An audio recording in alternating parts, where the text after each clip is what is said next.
Hey, T-Sippers. Hey, T-Sippers. Hey, Room Shaker. Hey, Crystal. What it do? What it do, good people? What it do? I said, let me go on, pop on in before I start doing something else and drag it on out. I ain't been here for a couple of days, so. It feel like a couple of days. Was I here yesterday? I don't even know. Hey, Be Rich. Was I here yesterday?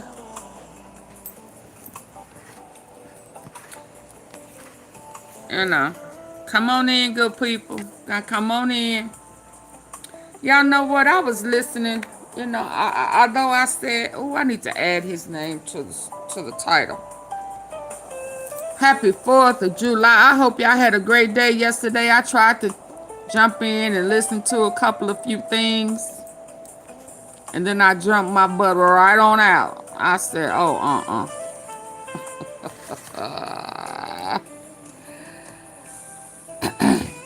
let me add Karmelo. I was just listening to old girl.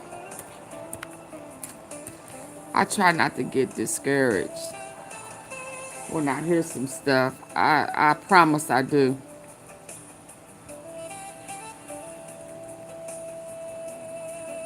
I really promise I do. Because I be expecting for them, you know, as big as they are, to have more details and not be off. I just, ugh.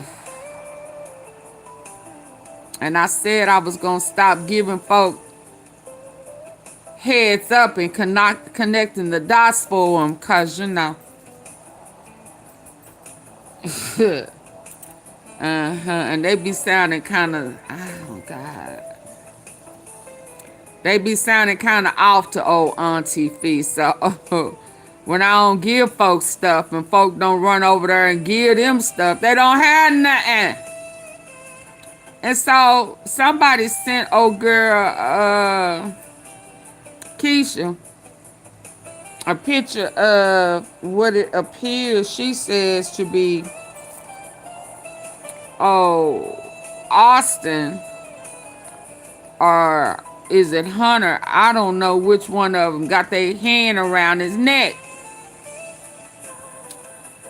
And you know I said that today, by today, that I will be going into my archives, pulling out stuff from last year, because it's obvious to me that some of these people was not covering it last year, because stuff to me that they should know, they don't know, and they still speculating, and they just still grabbing for straws, or whoever send them something, they trying to connect dots off of all these people sending them something. And I promise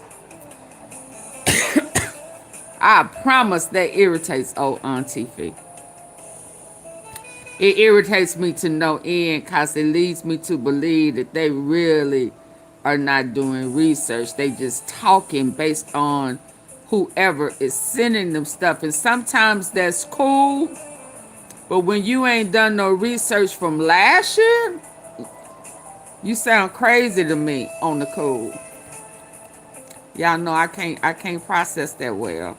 I'm trying to finish this live on up. You know, I went live too soon.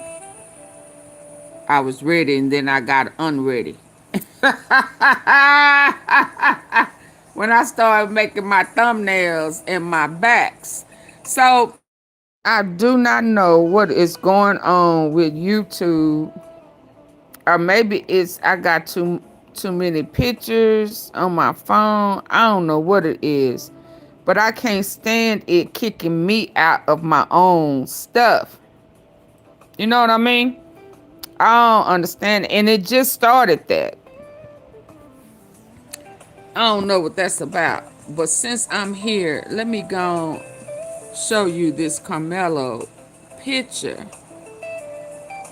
that I don't know if I'm quite buying it yet. And let me tell you why.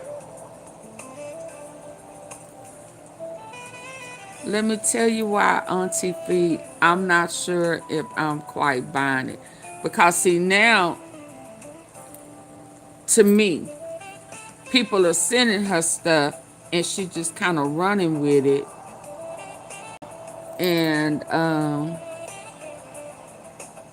I don't know if that's a good idea. That's just my opinion. Oh, I don't want to show y'all that one because, baby, he cannot get him out of his head.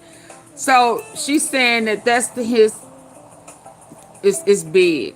So this guy in the gray is supposed to be Karmelo, but I don't remember a cap on his head. And I remember it raining. Let me get to her stuff. So I think I still got it up. And I remember. Oh, that's y'all. I'm sorry. Y'all please hit the like button coming in. Let me cut this down. I've been jamming out.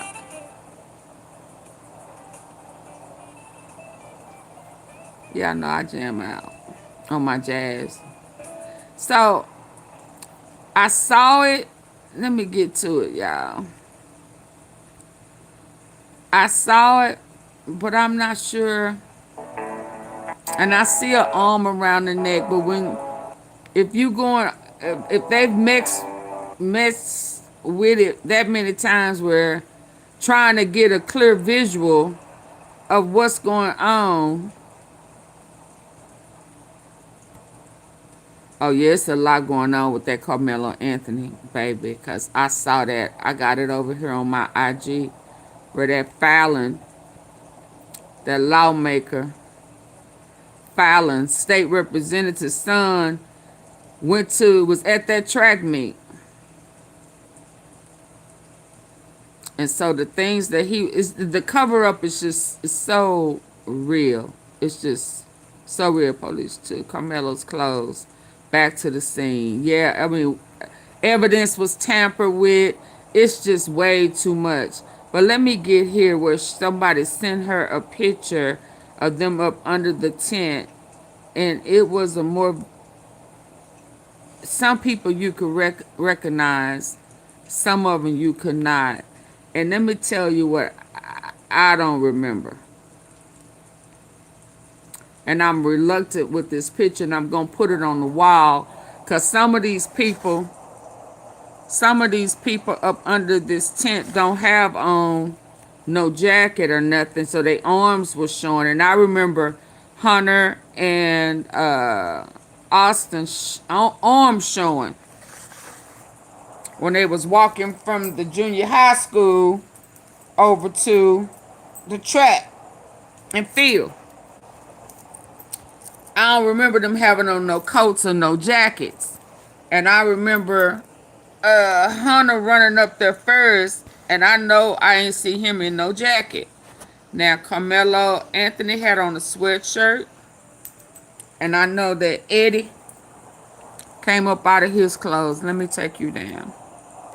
But this guy right here, and she presented this picture. Somebody sent it to her. I was there to see it. I snapped a picture. I'm going to put it on my wall. But that look like, I don't see, if that's supposed to be Austin or Hunter, I don't see their arms. And I know good and dang well they did not have on no puffy jacket. And I didn't see no cap, no scully cap on Carmelo Anthony's head.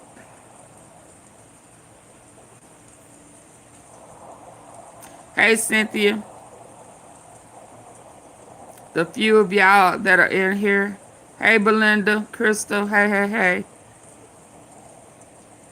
So when this popped up, I looked at it. Could this be Eddie? Possibly. Who this cat is, I don't know. Is this Hunter? Is this supposed to be Austin? And is this supposed to be Eddie? Where is Carson? Or is one of them guys Carson? I don't know. But what I do know is I didn't remember seeing Austin with no jacket on. Now, I was able to kind of see a hand around his throat, but I don't remember him having no cap on his head.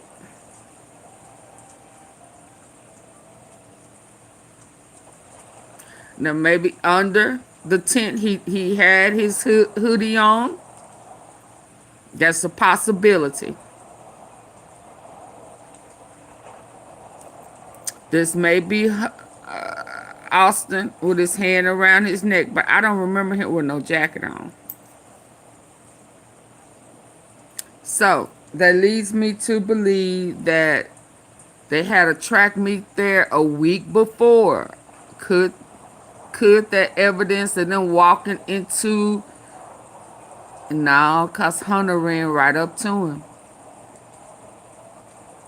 And they didn't have no jacket on. So that's why I put Karmelo Anthony's name on here. And there is evidence of tampering with the evidence, messing with the crime scene. Now they saying they took his clothes back to the crime scene, which none of that makes sense. If this child don't get a retrial, I don't know, I know what the world is coming to, but it's just done got bad. So I wanted to go ahead and touch bases with that first. Get that on out the way. I will be putting a picture on my wall after I get off this live. See, like this guy right here, this is how I remember majority of them guys walking. With their arms showing. So why this guy right here, which is supposed to be one of them twins, have on a jacket? We didn't see that.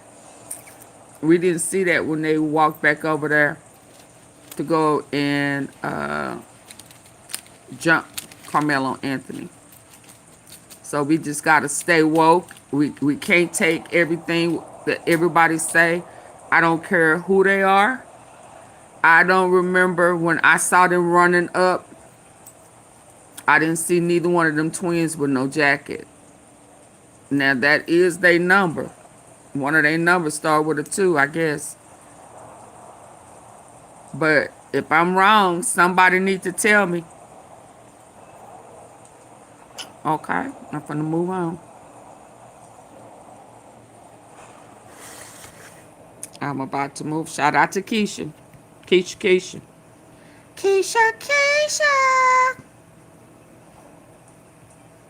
So,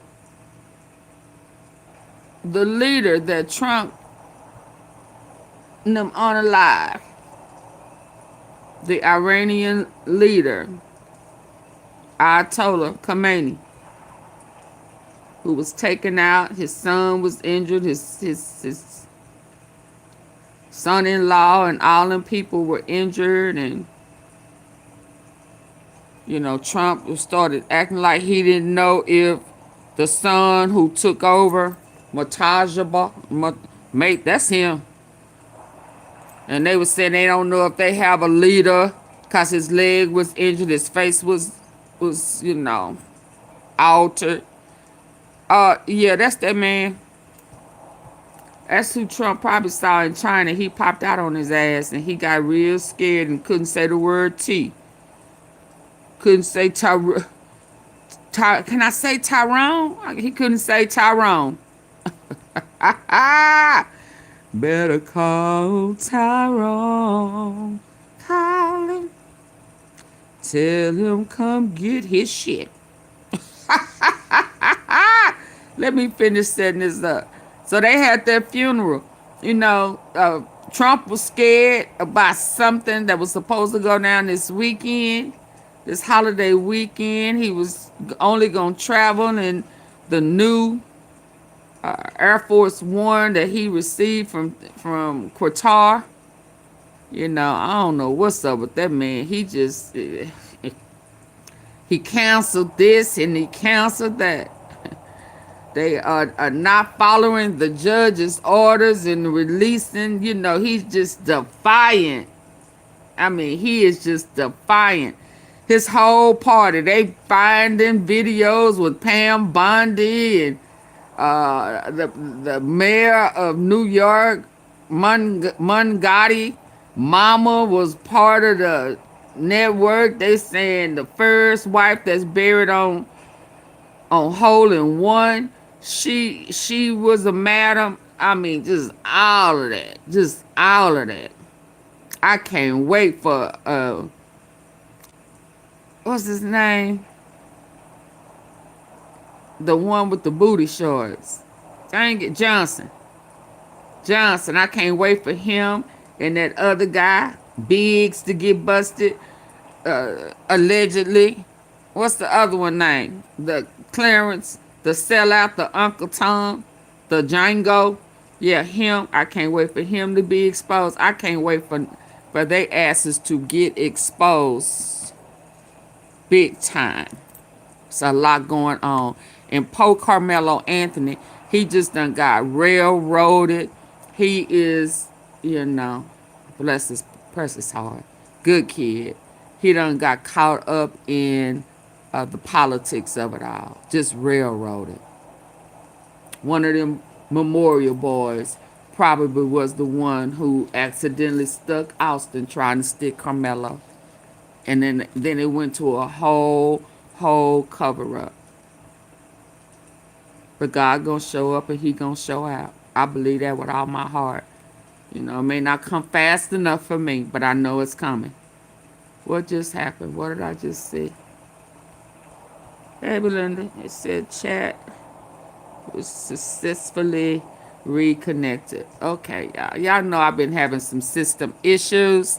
Please bear with me. Let me get on over here to your president because his ass is in trouble for unaliving that man. And they had thousands of people show up for his funeral. And, you know, he was over there saying, oh, no one liked him. Oh, he was this. Oh, he was that.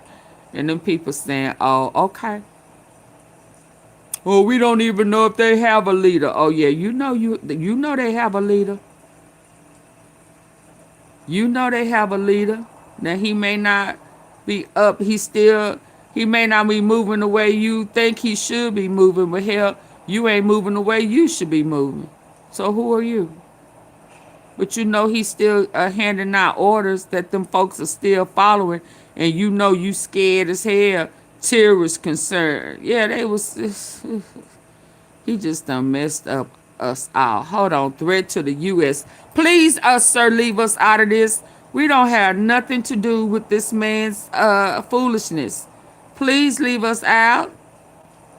Please hit your target, allegedly.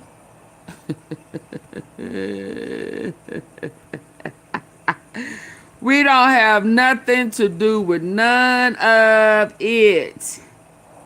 Let's go. Right now, though, I do want to get you right back into some of the big stories that we are covering on this Sunday. And this is coming in from Iran International English as an apparent threat from the chief of the Iranian army as funeral services continue for the former supreme leader, Ali Khamenei, who died during the U.S. and Israeli joint strikes earlier on this year.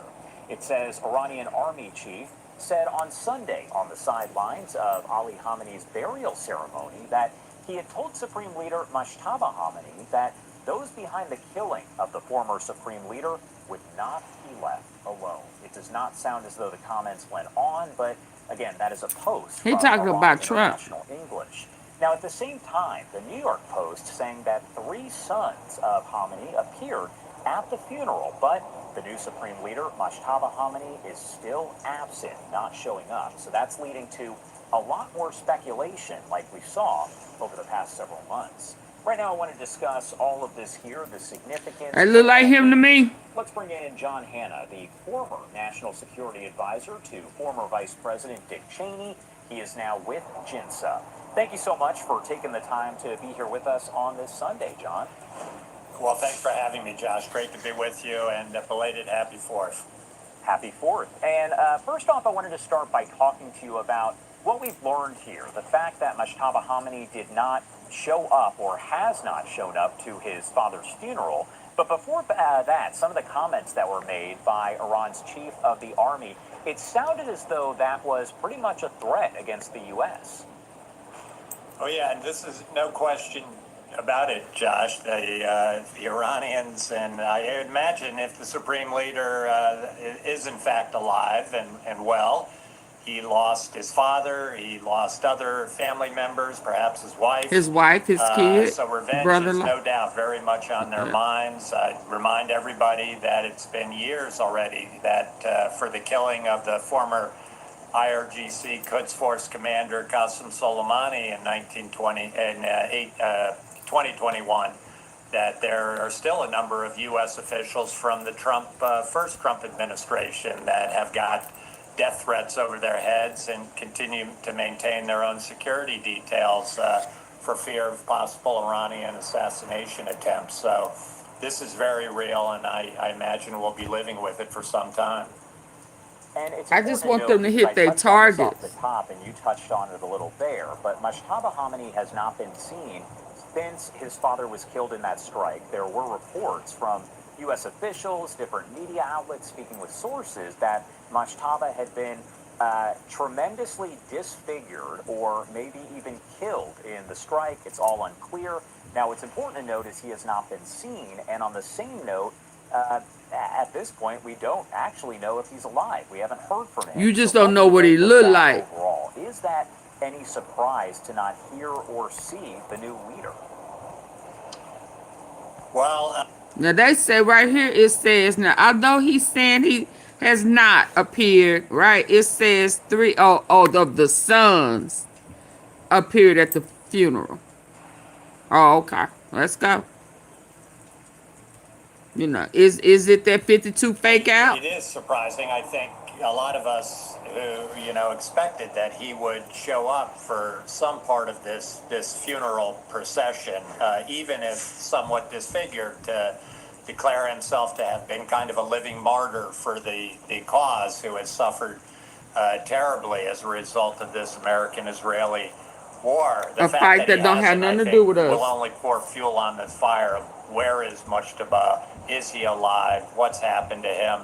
Of course, as we've even heard in recent days about possible ongoing Israeli attempts to assassinate major Iranian regime figures, even while ceasefire negotiations were going on, possibly, there are real security concerns that these senior Iranian officials are operating under, but it does seem to strain credulity that we haven't even heard his voice, that they haven't been able to sneak out a tape recording of Mojtaba to verify some kind of proof of life. So it's a huge mystery. Hopefully, between the U.S. and other Western intelligence services, we can get a beat on: is he alive? Is he operating? Is he issuing orders? Who's really in charge of that system right now at this incredibly sensitive time while these major negotiations are going on? And what you're looking at, normally we wouldn't show this, but this is some of the video that's coming in out of Iran as that days-long funeral service is underway for Ali Khamenei months after his death there, and you can see the crowds that have shown up. We're talking dozens upon dozens, hundreds upon Yeah, I hundreds don't of think people that Trump have was flooded the expecting for streets. nobody to There's been show up. He threats that made have it been seem like issued, everybody not just hated from the the man. Iranian army That he team, was but also mean. we've They were heard from different celebrating. folks out Yeah, there, no. protesters, demonstrators who have said essentially some very nasty things about President Trump and the Israeli Prime Minister Benjamin Netanyahu.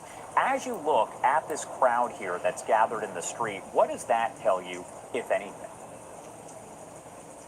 I'm not sure how much it exactly tells me, Josh, about if we're talking about what's the level of real support for this Iranian regime amongst this population. Remember, this is a huge country approaching 100 million people at some point in the not too distant future. So if they're able to put 5, 10, 15 million people on the street of their supporters, that probably does match up with what most Western analysts have thought in recent years, that the regime probably maintains anywhere from 15 to 20% hardcore support of the population, while 80% is at some level of real deep disaffection with the regime's inability to actually deliver and improve on their lives and actually advance Iranian national interests, as opposed to this distorted ideological project they've been pursuing for almost 47 years to destroy Israel,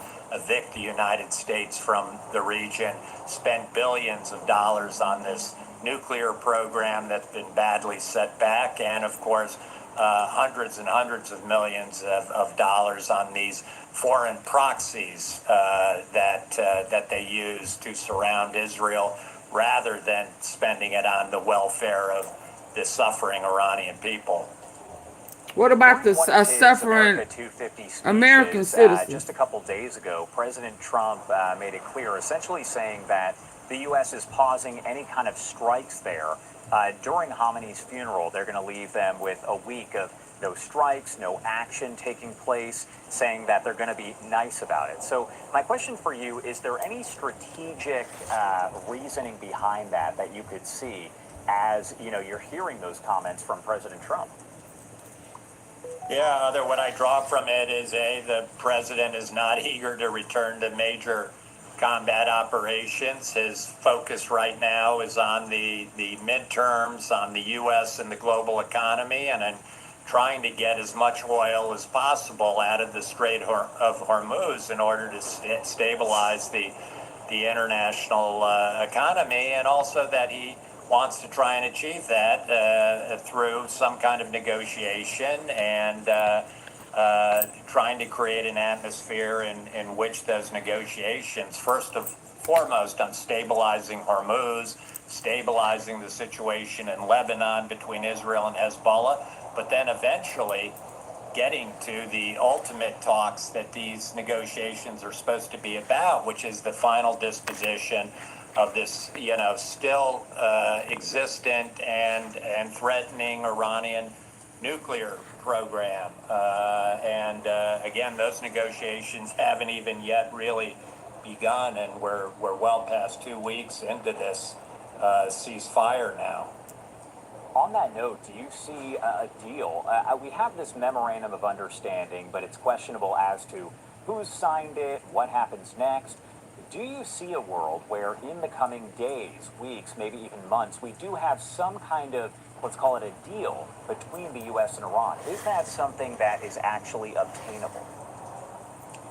In theory, it's attainable. Obviously, 10, 11 years ago, we had the JCPOA nuclear deal under the Obama administration. So this is possible, but I would say, as a matter of fact, it's going to be extremely, extremely difficult, given the fact that the Iranians do feel that they're in a very, very strong position now in the wake of this war. Whether they're deluding themselves or not, that's the way they feel. And I think, as we saw in the memorandum of understanding, they intend to drive a extremely, extremely high bargain. So whether they're maximalist demands and positions on Hormuz, on various elements of their nuclear program, on a refusal to deal with their missile program and their support of terrorist proxy armies across the region, whether that can meet any kind of minimal threshold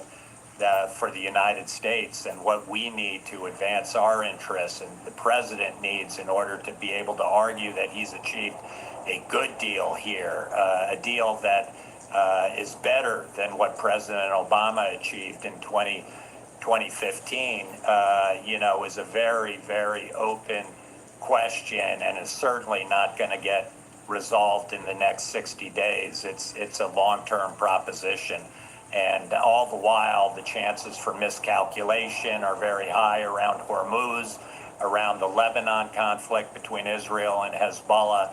And there's always a chance that the Iranians will push too hard, be too demanding, and at some point in time, the president may feel he needs to return to a more kinetic kind of operation.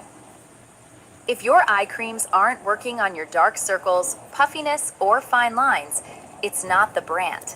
It's a delivery problem. This man's so scary to always be in some mess. And right now I want to pop this up on your screen. There's not really any audio, and you can't see him right now, but we had Prime Minister of Israel, Benjamin Netanyahu, who was at this event speaking Hebrew, but it's over in Jerusalem. No English translation. However, Why ain't no large English crowds that have translation? gathered here for this opening, and not really seeing Netanyahu anymore in this image. We might see him a little bit later, but there we go.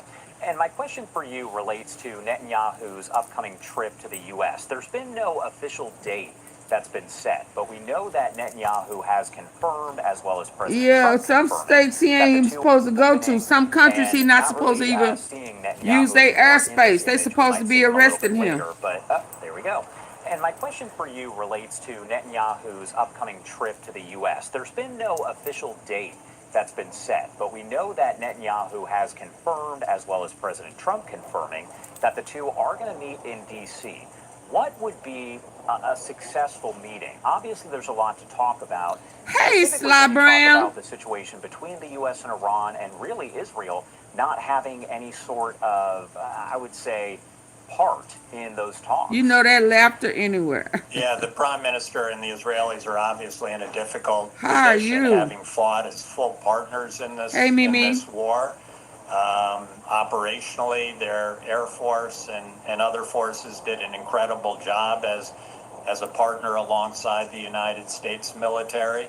And now they're obviously on the outside looking in, trying to impact these negotiations going forward. There's no secret that they were concerned about the memorandum of understanding and what was contained in it, and to the extent it seemed to be negotiated largely on Iranian terms. So they're looking forward. They want to obviously impact anything that happens in these final nuclear negotiations. I'll think the prime minister will want to come to a common understanding with the president about what our red lines are in these nuclear negotiations. And then separately from that, of most immediate, imminent, urgent concern to the Israelis is to reach a common understanding on the fighting in Lebanon, what Israel will be able to do to maintain its freedom of action when its forces and its populations in northern Israel come under attack from Hezbollah. The Iranians, obviously, through the Memorandum of Understanding, are going to press very hard for Israeli forces not only to cease all fire, even when provoked by Hezbollah, but to actually withdraw entirely from Lebanon before we have an understanding of what's going to happen with Hezbollah's arms. Are they going to be disarmed by the Lebanese government and the Lebanese armed forces? The Iranians have one position that they're pushing very, very hard to get the Israelis out of Lebanon and have Hezbollah survive, while obviously Prime Minister Netanyahu wants to be able to ensure that his populations in northern Israel are going to be secure before he pulls out of Lebanon. And I think there's been some uncertainty inside the U.S. government about what exactly our position is on Lebanon, how much we want to allow the Iranians to have some kind of influence and voice inside of Lebanon on what happens there in these negotiations. And so I think the prime minister's got a very urgent interest, in order to protect his own people, that he has an understanding with the president about what the Israeli armed forces are going to be able to do inside of Lebanon going forward. All right, John Hanna, thank you so much for taking the time to join us. Obviously, we Netanyahu to covered a lot of visit ground, with but Trump in anything that we Washington. missed, anything that you want to make sure to mention before I let you go? No, I think we did a good job of covering things. Okay, I gotta move on. I can't hang out with you all night. Yeah, what's this? What to the slave in the 4th of July? Ooh, wee, baby. Making America great again. I've been trying to warn y'all. Y'all wasn't listening. I'm sure it's been I've been over a year. I've been telling y'all that making America great again was making America slaves again, and folks just act like they didn't hear me. Like Auntie P, you speaking some type of language that we don't understand. Let's go. the stadium in Tehran. Donald Trump was stunned and panicking at the sheer size of the funeral for the late Ayatollah Khamenei. Scared as hell. Tens of millions of Iranians showed up at this funeral procession. Tens of how many? The stadium in Tehran was packed, and Tens they kept of, on cycling did he in say new millions? groups of hundreds of thousands of people at this funeral procession. The stadium in Tehran was packed, and they kept on cycling in new groups of hundreds of thousands of people. And as I looked at just these, Hold on. Donald Trump was stunned and panicking at the sheer size of the funeral for the late Ayatollah Khamenei. Tens of millions of Iranians showed up at this funeral procession. The stadium in Tehran was packed, and they kept on cycling in new groups of hundreds of thousands of people. And as I looked at just the sheer volume of the amount of people in Tehran and neighboring cities who came out to honor Ayatollah Khamenei, the amount of people who were there, one of the things that I thought to myself is, really, you were thinking about doing a ground invasion, Trump regime? You were thinking about going into that country with American troops and turning our military essentially into a meat grinder out there? That's what I was thinking as I saw those sites. I was also amazed, actually, not just at the size, but who attended these funeral processions of the Ayatollah.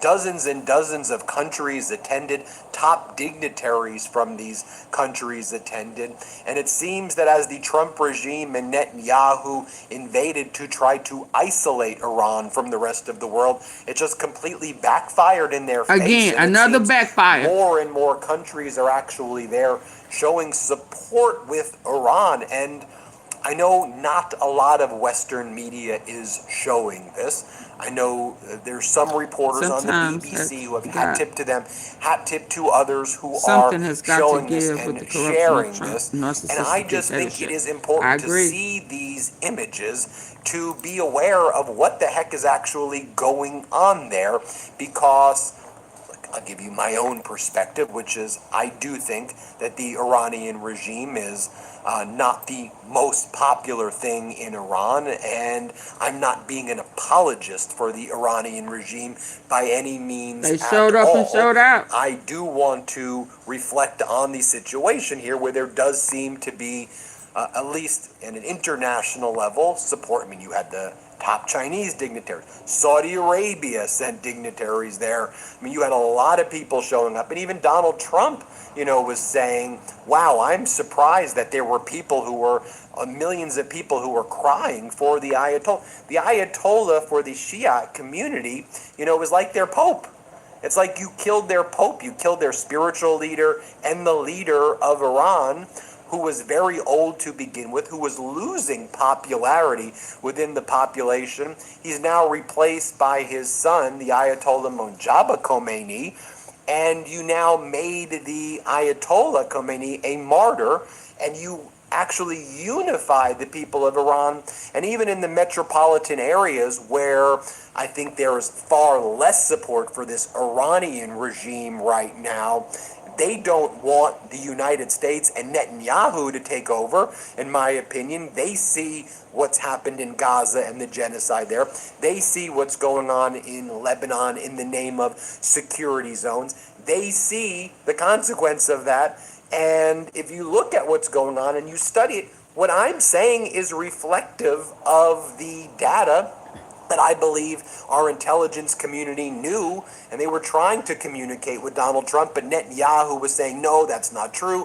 Iran's going to fall right away, immediately. It's just going to be 24 hours. They're going to welcome Netanyahu and Trump as conquering heroes. Yeah, we said that was never going to happen at all.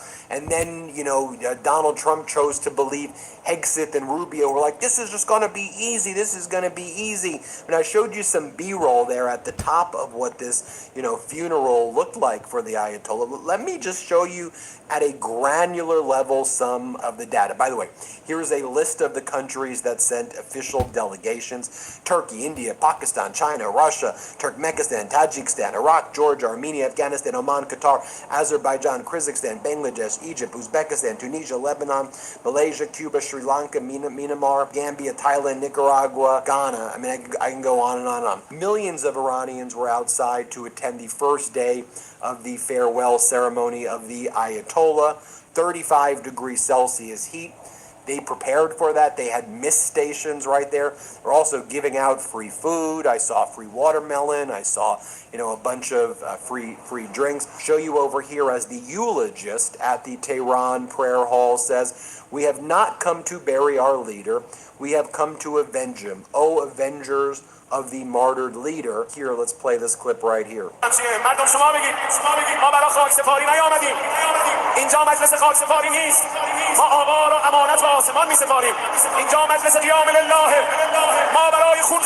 Donald Trump told Axios that he was surprised about how big the crowd was, how people were crying for the Ayatollah. That shocked and surprised him. Take a look right here, some of the scenes below of the mourning taking place, and you could be like, they're paying the people to show up there. You told me they're paying millions of people to show up there. Y'all told me that they don't have any money. You said that they're broke, they're about to go bankrupt, that they have zero support, that nobody supports this regime. By the way, let me be clear again. I think that there are people there. We saw the protest in January. I think there are people there who are critical. I think there are tens of millions of people who are deeply critical and don't want this Iranian regime. I also think in Iran there are millions of people who support the regime. I just think that's the fact, and it's a 90 million person country. It's far bigger than Iraq, and the stronghold of the regime is there. It's not a regime that can easily be toppled. I just think that's Ben, I don't like what you're saying. I'm just telling you what I think the reality is right here. Let's just play that clip right here so you can see some more scenes.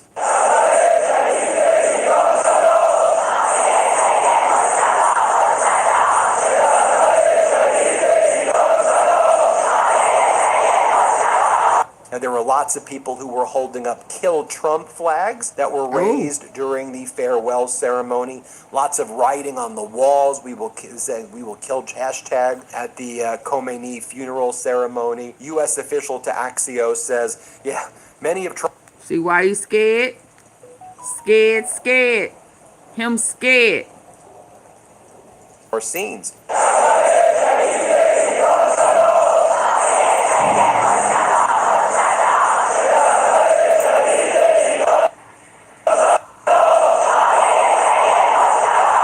Now, there were lots of people who were holding up "Kill Trump" flags that were raised during the farewell ceremony. Lots of writing on the walls. We will kill hashtag. Sorry. At the Khamenei funeral ceremony. U.S. official to Axios says, yeah, many of Trump's closest advisors now think that Netanyahu was wrong about everything. Yeah, you think? You think he was wrong about everything? Of course he was. But Trump was wrong about everything. I don't view it just as, Netanyahu convinced Trump. This is the president of the United States. Netanyahu tried to do the same thing with Obama and Biden and Hillary Clinton and everybody, and they didn't fall for it. They stood up. They pushed back against it. Take a look right here. He was Trump said that he was in some way. surprised to see Iranians crying at Khamenei's funeral, saying he thought the people hated the former supreme leader, and suggesting the displays of grief might not be genuine. I was surprised to see some Iranians crying. Trump Maybe they said, was lying I thought to you. the people hated Khomeini. Maybe it's fake tears. Trump said if we wanted to, the U.S. could strike Iran's leadership gathered for the funeral, but we won't because we want to preserve nuclear negotiations. One shot, we can take them all out. You're fantasizing about Again. what, nuclear bombing a funeral? Like that's what you're fantasizing about? But we're not going to do Hey, that teacher. because we would have nobody to negotiate with. What a sick thing to say. By the way, here are more images right over here. I mean, you can hear. I mean, the people in Iran are pissed. They're chanting "Death to America" at the Tehran Mosala Please leave us during the alone. ceremony of Ayatollah Khamenei. As Brett Erickson says, just to clarify, so people are trying to simultaneously make the claim that the Iranian economy is on the verge of collapse, and yet the regime is paying for millions and millions of people to attend the funeral. Does that make sense to you? No, it doesn't make sense at all. Here, play this clip.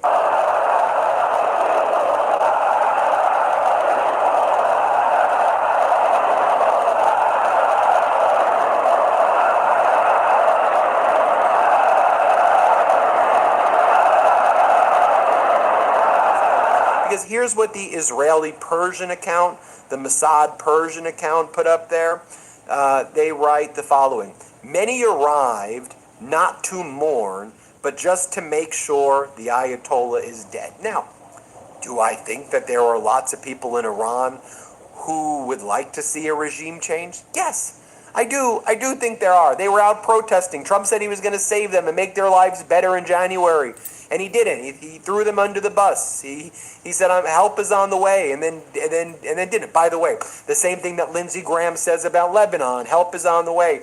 But enough of this propaganda. I mean, this Western propaganda, this Israeli propaganda. Just stop. We have to. The people didn't rise up after the bombing began, after you blew up Manab Elementary School and killed 168 little girls. And you know what I also reflect upon right now as well, because it's important that we learn our history about Iran Air Flight 655. Now that I'm recording this video on July 5th, I want everybody just to do a little bit of research on Iran Flight 655, which was an Iranian commercial flight that in 1988 on July 3rd was shot down by a U.S. battleship right there. The USS Vincennes shot this commercial airplane, this commercial flight down. It was an Airbus that was flying over the Strait of Hormuz during the Iran and Iraq War. 290 people aboard Iran Air Flight 655 were killed. The United States never apologized for it. It happened on July 3rd, 1988. And the U.S. was like, oh, the Iranian commercial flight. By the way, the pilots were like very experienced pilots who trained in the U.S. We brought our battleships in there because of the Iran and the Iraq War. A few weeks before, the Iraqis attacked a U.S. Ship and killed 37 U.S. soldiers, mistaking it for Iranians. That put the U.S. military on high alert. But you were in the Strait of Hormuz with your battleships. You were in the Persian Gulf, to begin with. And then the U.S. saw this commercial airplane that was flying, that was having these Iranian passengers on it. And then they claimed, this is what the U.S. claimed, that they were saying, identify yourself, identify yourself. Then there was no response. They blew up the commercial airplane, the Iranian airplane, Iran Flight 655. And then they said, well, why didn't the captain respond? Because they didn't have the military signals. You were beaming on a military frequency, and they were a commercial flight. They never saw the missiles that you shot at it coming. So I just want you to reflect on, did you even know that went down? Did you go Google after this video, Iran Flight 655? It's helpful that we learn our history. Then George H.W. Bush said, I'm never apologizing to them.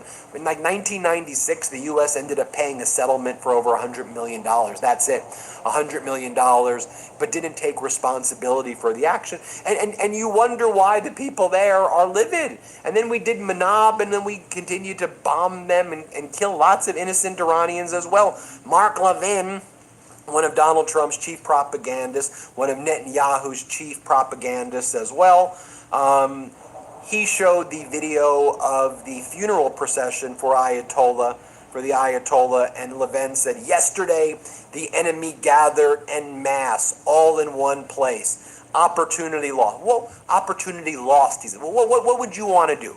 You want to nuclear bomb them? That's the goal. You want to kill millions of Iranians and kill children and women and innocent people as well. Then what happens? Just explain to me. Like, what do these sickos happen? Then you want to have millions of Americans lose their lives fighting some war for Netanyahu, fighting some war that nobody wants. You want to have millions of American soldiers die fighting those people in Iran? You see how many people, that's the end game that Mark Levin and all of these people, these neocon, these hawks, these Netanyahu agents, in my opinion, this is what you want the outcome to be. I think, by the way, Danny Citronix, who was an Israeli intelligence officer who studied Iran, I think he says it accurate. Let me just explain to you what he says. The large turnout at the funeral serves as a reminder that the assumption that all Iranians oppose the Islamic Republic has never reflected the full picture.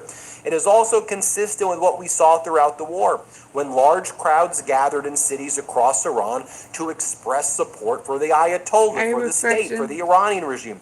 There is no doubt that many Iranians oppose the regime and would like to see fundamental political change. True, but it is equally difficult to ignore that the Islamic Republic retains a significant and resilient base of support that continues to stand by it even under extreme pressure. One of the key lessons from the war is that many assessments in both Israel and the United States underestimated the regime in Iran's social and political resilience. Understanding the size of Iran's missile arsenal is one thing. Understanding how deeply embedded the Islamic Republic remains within important segments of Iranian society is another. And it's not just Iranian society, Iraqi society, Yemen society, Pakistan society. In places where there are large Shiite populations, the Ayatollah is their pope. They have massive amounts of support there. Religious support, cultural support.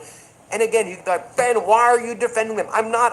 We need to have realistic intelligence assessments about what's going on in the world, so we're not rushing into never-ending wars where Americans are getting killed and we're having catastrophe hit our economy like we're seeing right now. That's why. And I fear that the escalation trap is still there and that Trump's going to keep falling right into it.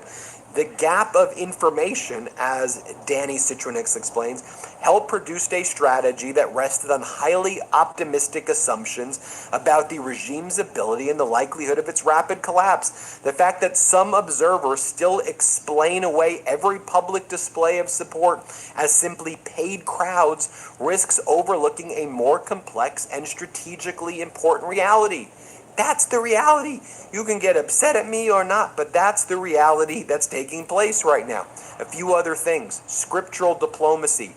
So as these foreign leaders showed up to pay their respects to Ayatollah Khamenei, Iran paired foreign delegations at Ayatollah Khamenei's funeral with politically targeted Quranic verses confronting rivals, or now they're building more of a understanding with Saudi Arabia, and rallying regional allies like Hezbollah and Hamas with tailored scriptural messages. Saudi Arabia received a verse about two armies meeting in battle, one believing in Islam and Quran, one not. Turkey got a verse elevating those who fight over those who sit. The Lebanese government heard a verse about people refusing to sacrifice if asked. Hezbollah was told, "Do not weaken or grieve, you are superior." Hamas received a verse honoring men who fulfilled their covenant with God. Some have died, others are waiting. Yemen's Houthis got a verse praising believers who fought without weakening. Qatar received a verse about forgiveness and divine favor, read as a nod to its mediating role. All of that right there was compacted into the symbolism that was taking place at these proceedings. And again, I want to share it with you just so you have a sense of what was actually going on and what was taking place here, so you can see for yourself. I'll just share with you. The heads, how like the United States, like Iran is so divided. All of their branches of government hate each other and they don't know who their leaders are.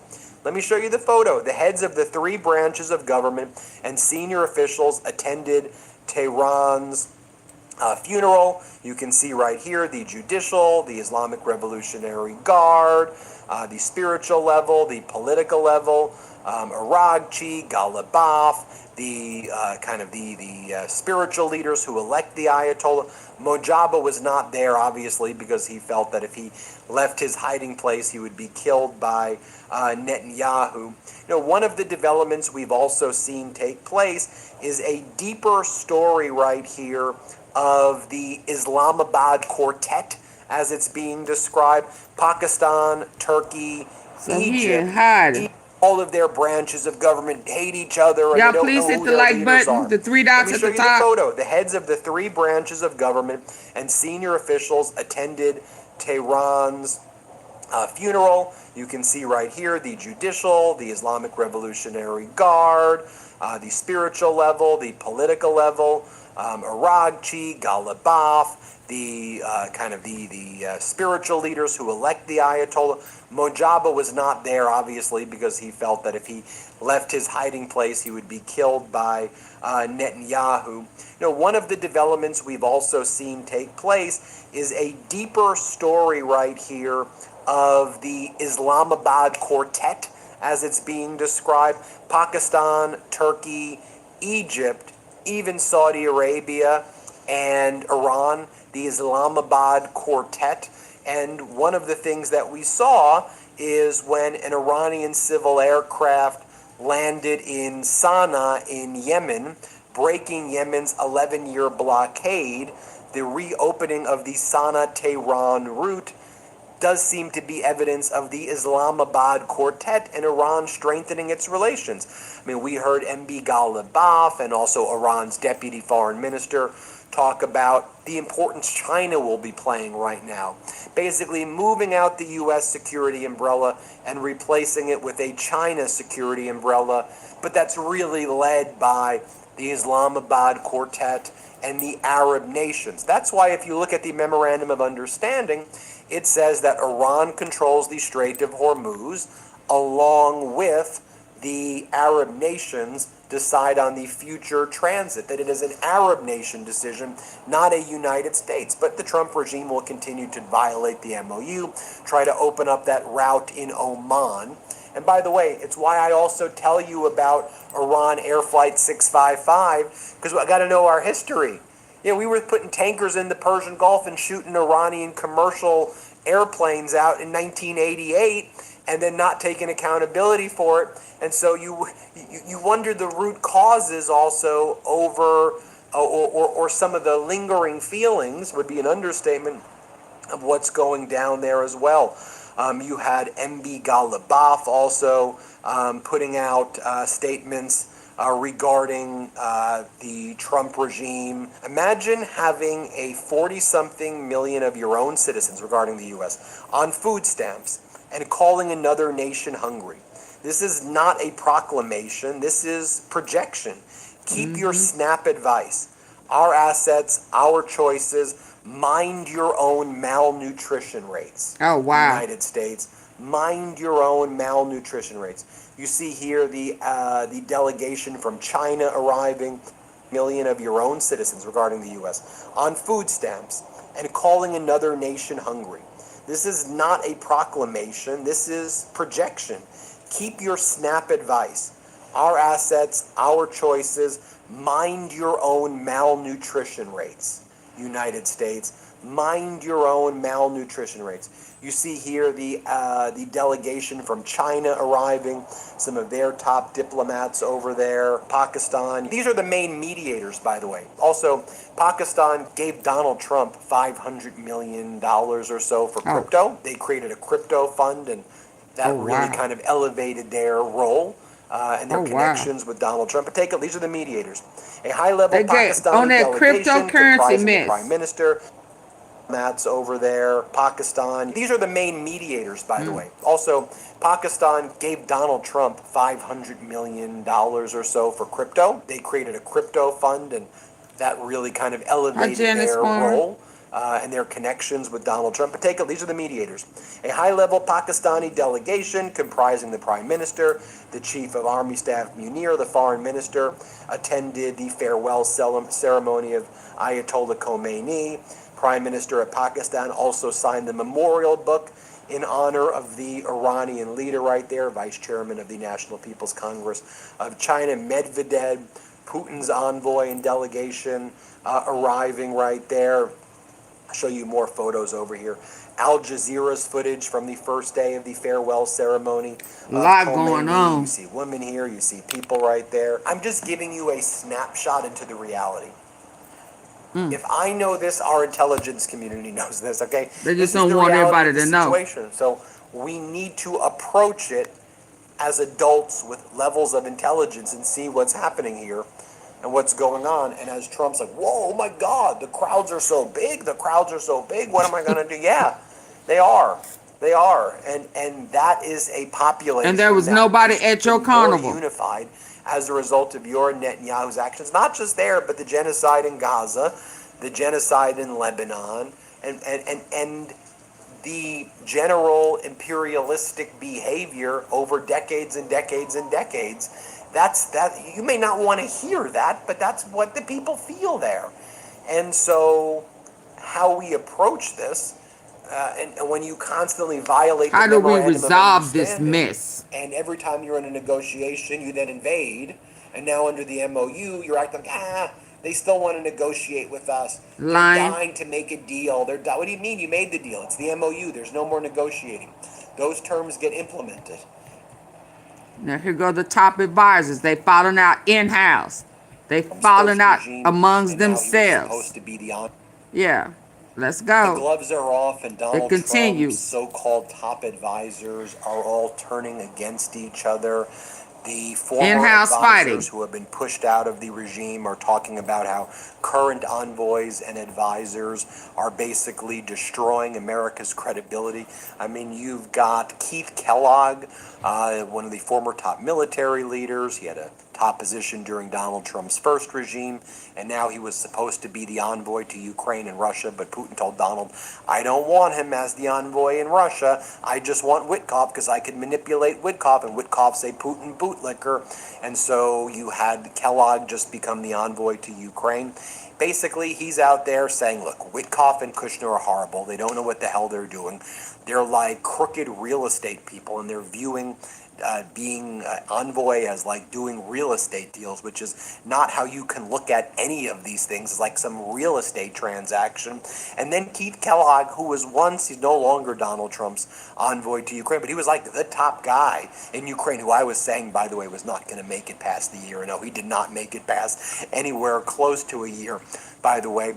He's saying to Europe, as we approach the NATO summit, he's like, look, just ignore the U.S., ignore what Trump says to the rest of the world, ignore Trump's words, ignore what his advisors say. And what Kellogg seems to suggest as well is, at the institution level, we still have people in the military and in NATO, and we still have some people who are going to try to hold back the Hegseths and the Witkoffs and the Kushners and the Trumps. So just try to avoid their rhetoric, and let's just try to get through this together. It's pretty astonishing to hear Keith Kellogg, Trump's top envoy, just blast Trump's advisors. He's like, he's got the worst advisors. I mean, he's also blasting Trump, by the way. He's just too cowardly to say that. But take a look at what Keith Kellogg says about Witkoff and Kushner right here. I think the steep learning curve is with his advisors. Who's advising the president? Have you done this before? And when you look at, like your son-in-law, Jared Kushner, and you look at Steve Witkoff, who's the envoy to Russia, what is their diplomatic background? What have they done? They've sold real estate. And I've repeatedly said in public, this is not a business deal. Okay, this is conflict, and you have to understand conflict management and understand the nuances of the relationship with the different foreign leaders. They've got their view, you need to have your view as well. And I think you think I can swim, but by dint of personality, you really can't. And I say that with Putin, because I keep thinking Putin was a former KGB guy, once a KGB guy, always a KGB guy. He wants territorial gains as well. And you have to understand that. I think Europeans do understand that because they live in the neighborhood. We don't live in the neighborhood. So sometimes we have to get our advisors to think, you really don't understand this guy or his way of doing business. You know, when I was first the Deputy National Security or National Security Advisor of Vice President Pence, I brought in a woman who was very understood Putin. Her name was Fiona Hill. She was very liberal. I said, don't worry, Fiona, you're not going to be getting over in the Oval Office. But I wanted to understand Putin. You need to help me understand Putin. Because if I'm going to advise the president, I need to get your view. So I can kind of park it in my brain what we're talking about. And I stay in constant contact with her because I said, you're going to be my gut check. Am I right or am I wrong? And so far I've been right. And then he goes and says why the Alaska summit with Putin was like such a failure too. He's like, you know, Putin thought he was going to be getting this land. It's like Donald Trump's advisors were like telling Putin, we got your back. And then Putin showed up and there was really nothing we could deliver. Like we weren't prepared. So it was just kind of frozen. And then Putin walked out and they tried to act like it was normal. But like Putin walked out of that. Watch what Keith Kellogg, the former envoy, has to say. Play this clip. And I've said repeatedly to him, some of your advisors said to the Ukrainians, well, if you just give up land in Donetsk province, I said, they're not going to do that. It won't happen. If they want that land, they to the Russians, they're going to have to fight for it. And then let the best team win on the ground. And I don't think they've got the combat capability to really close the deal. And the reason why in Donetsk they don't want to give up that land, it's the last true fortified land before Kharkiv, which is their second largest city. So they're not going to give it up voluntarily. We pressed, you know, Putin came into Alaska thinking we had an agreement with the Ukrainians to give up land. No, they don't. I don't know who advised him to say that. Some of his advisors may have gotten that, and maybe they relayed that to Putin. So that's the reason why in Alaska, Putin came in with one feeling, left with another. Remember in Alaska, they left before their formal lunch. They just walked out the door. I saw that happen in Singapore with Kim Jong-un. Same thing. What you heard is not what you actually saw. So it's a long answer to a short question. Ukrainians are doing better. And I think the president sees that, and I think now the adjustment will be made. Remember, there's a very strong support for Ukraine in the Senate and the House of Representatives, and you get into the heartland as well. Don't think what's happening here in Washington, D.C., which can be a swamp unto itself, and to think what's happening holistically in the rest of the nation. And this is more from Keith Kellogg on what a disaster that Alaska summit was. I believe the Russians came in, and probably, and I'm not going to get into the actual substance of the meeting because that was between Putin and President Trump. But we were on a phone call at like 2 o'clock in the morning getting the readout from it. I think the Russians came in thinking one thing, and the U.S. came in basically saying, kind of, well, we're going to leave it neutral and see what happens. And when the Russians realized they weren't going to get what they wanted, which was the United States to say to the Ukrainians, well, if you just give up the rest of Donetsk Oblast, this thing can be over. No one won't. And I repeatedly told them that. So I think what happened is the Russians went home thinking, well, that's where you hear right now Lavrov speaking, well, the spirit of Alaska, wrong. And I think they both agreed to disagree. So what do I think came out of it? Just a meeting. Nothing really came out of it. I will say, though, that there were some visuals that were deliberately done, like the flyover or going down that row of fighter jets and everything else, kind of telling, President Putin, we're pretty strong militarily. We can decide what to do. But I don't think anything was agreed to when it came out of that meeting. And then Keith Kellogg says, just ignore, this was his message to the world, ignore Trump's advisors, ignore Trump, you need to take the lead here. America's not a world leader. This is what goes, America's not like a world leader anymore in anything relating to Europe or in the Middle East. Just take control. You're playing. Just think about that. The guy's now reduced to saying, and he's right in the sense of saying, you can't rely on us, but it's just his advice going into this NATO summit in Turkey is, you just got to deal with it yourself. Here, play this clip. And by the way, I like Maloney. She's really good. And what she said is correct. I mean, sometimes are getting with his advisors. You got to make sure that you prep the president for saying things. He has a kind of a drift towards saying things right off the cuff and then goes, oops, later on, come back and try to reframe that. And I think he's got a bend towards Europe, but the prioritization is right now they're prioritizing Latin and South America, like we do with Venezuela and Cuba. Right now we're involved in the Middle East as well, and understanding that situation we've got. And sort of saying to the Europeans, like, and I've said this to Ruta as well, Secretary General of NATO, you guys are stronger than you think. You're better than you think. Yeah, I've said it repeatedly. It's not bad for the Europeans to say, why don't you just take a back seat, okay? You're worried about a nuclear umbrella. That's the big thing you're worried about. Let the French handle that. They started to step out and do that. Macron started to say that. You know, he's got 4 nuclear SSBN submarines out there. 4 nuclear submarines can destroy the friggin' world. And I think if he's been willing to do that, of giving a nuclear umbrella to Europe, then the rest of Europe can develop and actually provide the support, understanding that the Russians will provide that strong support for Ukraine against the Russians as well. So I think it's just a prioritization issue. There's enough people out there that kind of say, well, sir, we need to think about shifting towards the Pacific. We've tried to do that for almost 30 years. And I think we need to consider China. China's an adversary. That doesn't mean adversary doesn't necessarily mean enemy. But I think we have to address that. And we only have so many resources we can do that with because our military is downsized as well. Not to the degree of what I have, like the British or somebody else. But the fact is, we have to prioritize what's out there right now. And sometimes I said, look, you can't ignore the rhetoric that you hear. You kind of put it in the back of your mind and look at what's actually happening on the ground and elsewhere. Like Congress is in full support of what's happening in Europe as well as Ukraine, and kind of let it go there instead of taking personal umbrage at the incident. Think of the long-term gain, what's going to happen long-term. Oh, by the way, hat tip to the fine folks over at TVP World for this interview. I think they did a fine interview over here with Keith Kellogg. It's just astonishing, Keith Kellogg's answers right here. And then they go on to say over here, Europe, this is what the U.S. envoy says. Tell us, Europe, that the United States needs to take a back seat. The U.S. will take a back seat while you take control.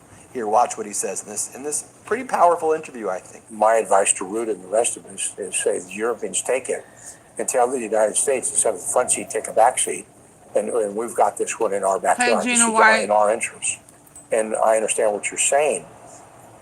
But we've got the lead. You don't have the lead. Thank you very much. That in itself is very telling because you do have the capacity and you do have the capability to do it. What Ukraine relies on the United States primarily for is our overhead and our technology that we see in the battlefield. And the weapons are pretty darn good. We proved that in Iran as well. We were able to punch through their air defense. They've got certain technology that we can beat. We know we can beat it. So the buying the American gear is because you're buying first-class gear. That doesn't mean the Europeans don't have first-class stuff. You look at the Swedish fighters coming in, the Griffin, that's a first-class fighter. But only certain nations have Generation 5 stealth fighters. The Americans do, the Chinese do, the Russians do as well. So that technology is going to come to you eventually. And I keep pressing the Europeans. Why don't you have co-production? Keep pressing that issue. And I think if I was giving a template to the Europeans, just tell the president, we've got this. This is in our backyard. Thank you very much. Cuba's in your backyard. We're not going to interfere. Ukraine's in our backyard. This is our backyard. And I think that would be a very scene-setting discussion to have with the president to say, America's going to be there, but we're taking primacy for this, not you. As he was saying this, you have Russia's Ministry of Foreign Affairs, Sergei Lavrov, put out the following statement as well. Before the Alaska summit, Steve Witkoff brought proposals from Donald Trump to Moscow. They were discussed in Alaska and accepted by the Russian side. Now, Rubio and now Kellogg and now others say there were no agreements. That's not particularly elegant. Now, it should be noted, according to the book Regime Change by Maggie Haberman and Jonathan Swine, Steve Witkoff sought to build a personal rapport with Vladimir Putin while trying to negotiate an end to the war in Ukraine. During a meeting at the Kremlin, Putin was doodling on a piece of stationery and wrote 3+2, which reportedly referred to a territorial framework they had discussed as part of a possible peace deal. Witkoff asked Putin to sign the paper and let him keep it so he could keep the personal handwriting of Putin and frame it on his office. Putin signed it, and Witkoff later had the note framed. Seriously? And then you can see when Witkoff was at the in Switzerland, and he was wearing a $100,000 Rolex right there with deer in headlights. But ultimately, to me, what Witkoff was doing was he was there to preserve his business deals, and him and Kushner. You know, you had J.D. Vance, and I'm not trying to give J.D. Vance any credit at all. None. But J.D. Vance was there like typing away, trying to come up with, after the Steve Witkoff brought proposals from Donald Trump to Moscow. They were discussed in Alaska and accepted by the Russian side. Now, Rubio and now Kellogg and now others say there were no agreements. That's not particularly elegant. Now, it should be noted, according to the book Regime Change by Maggie Haberman and Jonathan Swine, Steve Witkoff sought to build a personal rapport with Vladimir Putin while trying to negotiate an end to the war in Ukraine. During a meeting at the Kremlin, Putin was doodling on a piece of stationery and wrote 3+2, which reportedly referred to a territorial framework they had discussed as part of a possible peace deal. Witkoff asked Putin to sign the paper and let him keep it so he could keep the personal handwriting of Putin and frame it on his office. Putin signed it, and Witkoff later had the note framed. Oh, wow. Seriously? And then you can see when Witkoff was at the in Switzerland, and he was wearing a $100,000 Rolex right there with deer in headlights. But ultimately, to me, what Witkoff was doing was he was there to preserve his business deals, and him and Kushner. You know, you had J.D. Vance, and I'm not trying to give J.D. Vance any credit at all, but J.D. Vance was there like typing away, trying to come up with, after the 14-point memorandum of understanding, a joint statement out of Switzerland, which talked about Iran being part of the deconfliction cell. Remember that?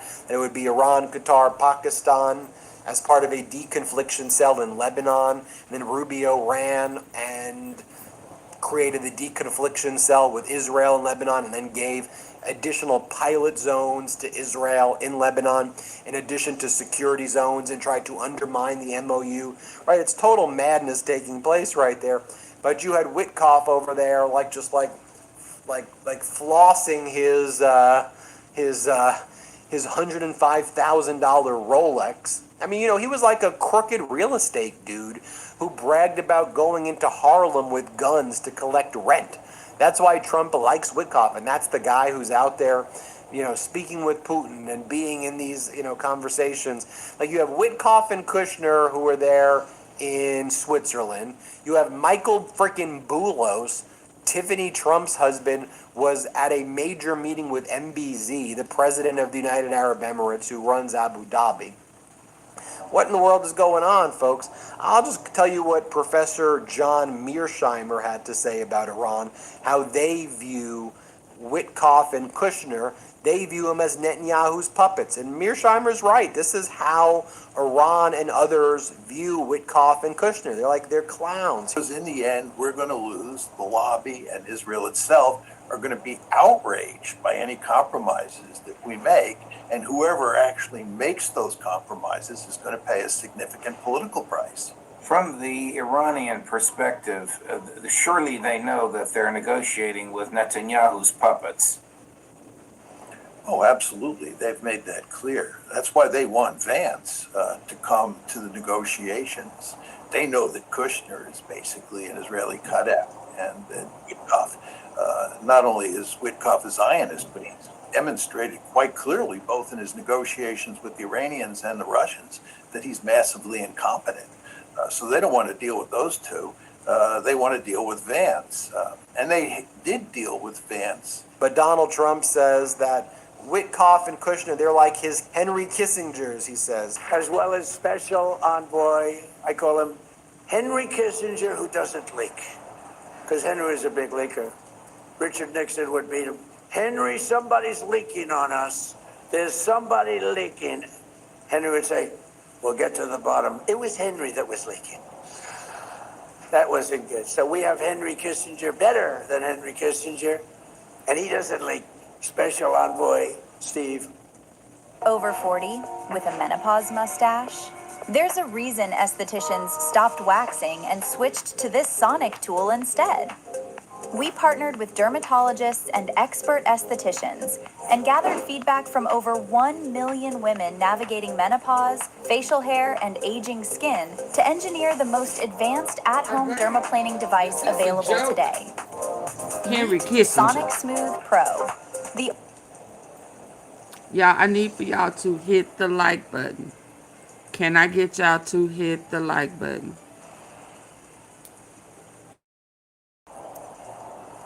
Can I get y'all to hit the like button? Double tap the face of the screen. Hit those 3 dots at the top right corner. Please.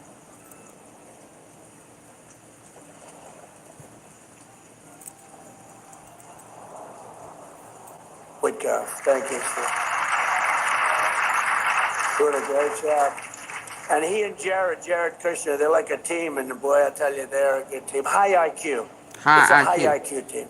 You want to find your high IQ people. And then, of course, Witkoff constantly talks about how much he and Putin get along, and that he speaks with Yushakov on his own. Here, play this clip. I can tell you that yesterday on the call with the president, the Russians said that they have not been sharing. That's what they said. So, you know, we can take them at their word, but they did say that. And then here's what Witkoff on Putin says. Putin never told me anything that I thought was dishonest. So hopefully you'll be hearing some good news in the coming weeks. Well, a lot of this does boil down to Vladimir Putin. This is crazy. And I know you've dealt directly with him. So is he dealing with Putin or is he dealing with Bibi Netanyahu? Netanyahu? How do you, with this position, go into dealing with some of these adversarial people? He's never been anything other than straight with me. And I say that and I get attacked. But that's an accurate statement. He's told me that this is what his red lines are. You know, Lara, I got attacked for going to meet him 8 times. So how would you make a deal with someone on the other side unless you knew where the other person was coming from? I needed to understand what his motivations were, his goals, and so forth. And I actually think that a lot of those meetings now are becoming very relevant. We understand where they are. And then finally, I talked a little bit about this yesterday, but the former chairman of the Joint Chiefs, C.Q. Brown Jr., speaking out in a foreign affairs op-ed, calling out Donald Trump for politicizing the military, comparing Donald Trump to King George III. And just as the United States was founded and rose up against monarchs like King George III, how Donald Trump is harming the military by politicizing it and getting rid of the quality generals and admirals, the 4 stars, you know, who are actually helping out and moving in less qualified or unqualified people. You know, and that's kind of what Hegseth is doing. George Washington himself worried about this abuse of power and went to great pains to avoid it in his own career. Throughout the Revolutionary War, he went on, and it goes on to say, he knew the Republic would suffer in the long run if the military were to become an instrument of the commander's will rather than of the people's political leaders. When presidents use the armed forces for more politically contentious missions, such as addressing domestic crimes in cities, the work of military becomes more fraught. Resorting to a military solution rather than fixing the underlying incapacity or dysfunction in civilian institution diverts the military from focusing on its primary combat mission. And as George Washington knew, it is not the military's job to save the republic from political impasse. Indeed, if you ask too much of the military, you risk the entire enterprise. You risk the entire enterprise. There you have it, folks. Let me know what you think. Hit subscribe. Let's get to 7 million subscribers. Thank you, Ben. Greatly appreciated. Let's go.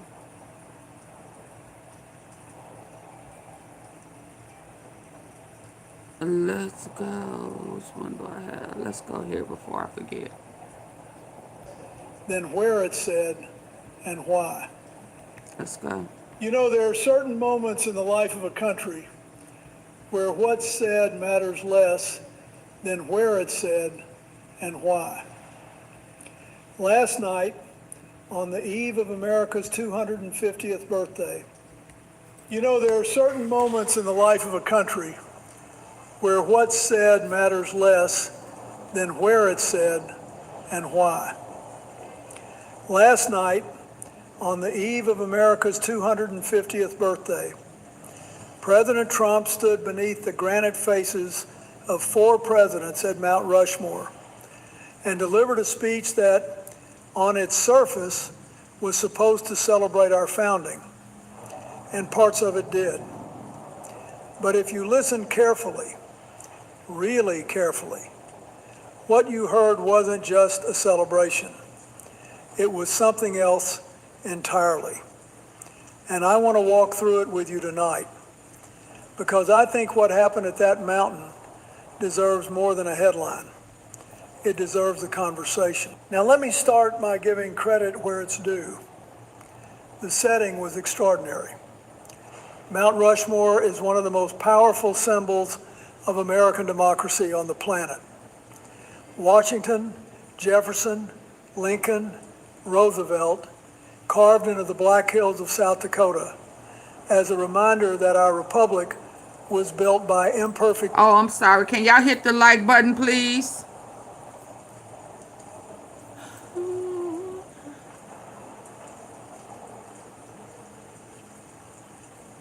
Double tap.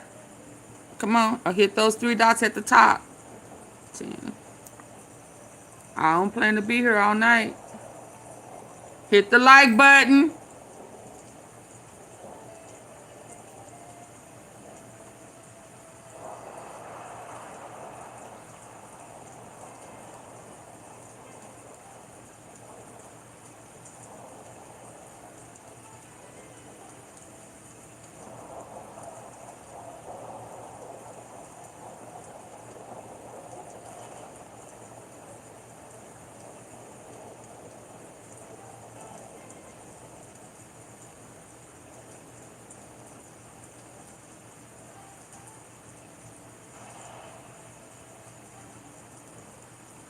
Yeah, it can drop down to 10 people. I don't care. Hit the like button.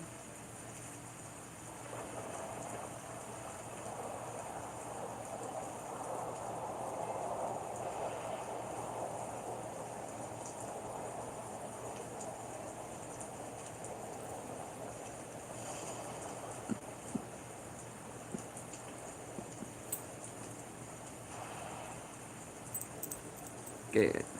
people who did extraordinary things. And I want to walk through it with you tonight, because I think what happened at that mountain deserves more than a...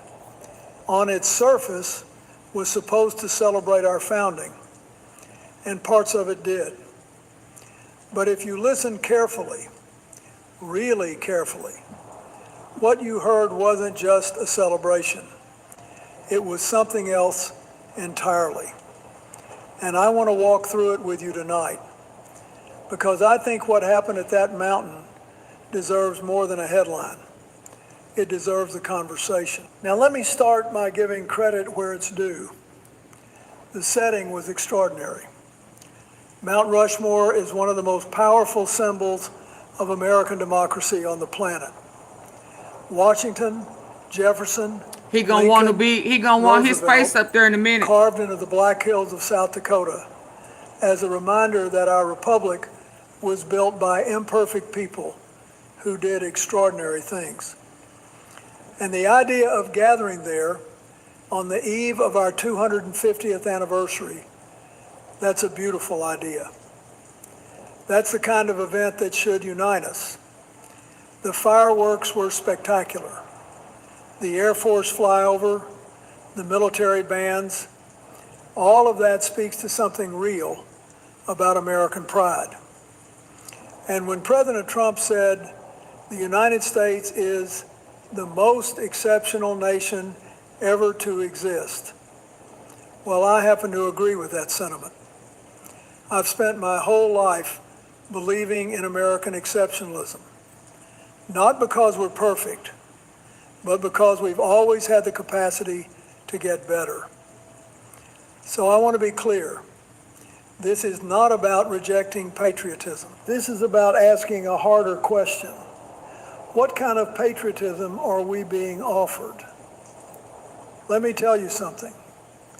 When I stood at that same podium as president, or when I walked through the halls of the White House trying to figure out how to bring Republicans and Democrats together on a budget deal or a peace agreement, one thing I learned is that the words a president chooses at a national monument are never just words.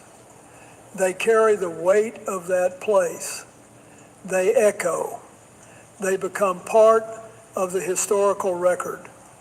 And what President Trump chose to do with that moment, at that mountain, on that night, was not simply to honor the founding. He used it to launch a political argument.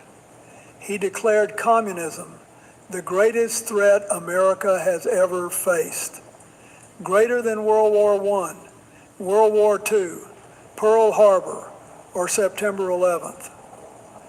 Now I want you to sit with that for a second. Greater than Pearl Harbor, greater than 9/11. The Blue Bill actually traced the specific political sequence that led to this rhetorical escalation, connecting the Faith and Freedom Coalition speech, the primary results, and this address into a pattern that I think most coverage has treated as separate events. And that matters, because when you see the pattern, you understand this wasn't spontaneous. This was a strategy. Now look, I understand why some Americans are worried about the direction of the Democratic Party. A handful of Democratic Socialist candidates have won primaries in New York and Colorado. That's real. That happened. And in a healthy democracy, it's completely legitimate for the opposing party to draw contrasts. If Republicans want to argue that expanding government programs will hurt economic growth, make that argument. If they want to debate the size of the social safety net, the tax implications, the trade-offs, I welcome that. I spent 8 years in the White House balancing budgets and negotiating exactly those trade-offs. That's democracy. But here's where things start to get complicated. What President Trump did was not draw a policy contrast. He conflated democratic socialism, which operates entirely within the framework of elections and constitutional institutions, with communism. And he didn't just blur the line, he erased it. He called the Democratic Party the Communist Party. He said they're made up of illegal immigrants, criminals, and everybody that doesn't want to work. Now, I've been in politics a long time with communism. And he didn't just blur the line, he erased it. Which operates entirely within the framework of elections and constitutional institutions, with communism. And he didn't just blur the line, he erased it. He called the Democratic Party the Communist Party. He said they're made up of illegal immigrants, criminals, and everybody that doesn't want to work. Now, I've been in politics a long time. I've been called a lot of things. But when a sitting president stands beneath the faces of Washington and Lincoln and tells the country that the opposing party is the enemy of the Constitution itself, that's not campaigning. That's something different. That's defining tens of millions of your fellow citizens as enemies of the Republic. And we should all be concerned about where that leads. Here's the honest truth. I've studied the history of moments like this. When political leaders began defining domestic opposition as an existential threat to the nation, history tells us what follows. It starts with language. It escalates to exclusion. Eventually, it becomes justification for restricting the rights of the people you've defined as the enemy. That's not speculation. That's the documented pattern of democratic backsliding in countries all over the world. And what makes this moment particularly dangerous is the specific mechanism President Trump tied to it. He didn't just warn about communism. He then pivoted in the same speech at the same mountain to calling for the elimination of the Senate filibuster and the passage of the Save America Act. He said, and I quote this carefully because the words matter, "If we terminate the filibuster and immediately vote for the Save America Act, then we will not lose an election for 100 years." Now, the Save America Act requires proof of citizenship to register to vote and photo identification at the polls.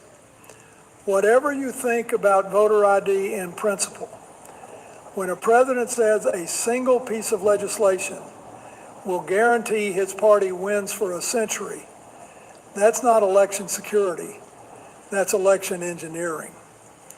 And the filibuster exists precisely to prevent one party from ramming through laws that reshape the democratic playing field without any minority input. I know this because I governed with a filibuster in place. Every president has. It forces compromise. It forces you to listen to the other side. And when someone wants to eliminate it, specifically so they can pass a bill they say will lock in power for 100 years, well, you don't need to be a constitutional scholar to see the problem with that. And let me tell you what worries me even more than the speech itself. It's the backdrop. It's the staging. Hours before he spoke, President Trump posted a video on social media showing a golden version of Mount Rushmore with his own face carved into the granite next to Abraham Lincoln. The White House spokesperson said there would be no better addition to the iconic Mount Rushmore than the 45th and 47th president.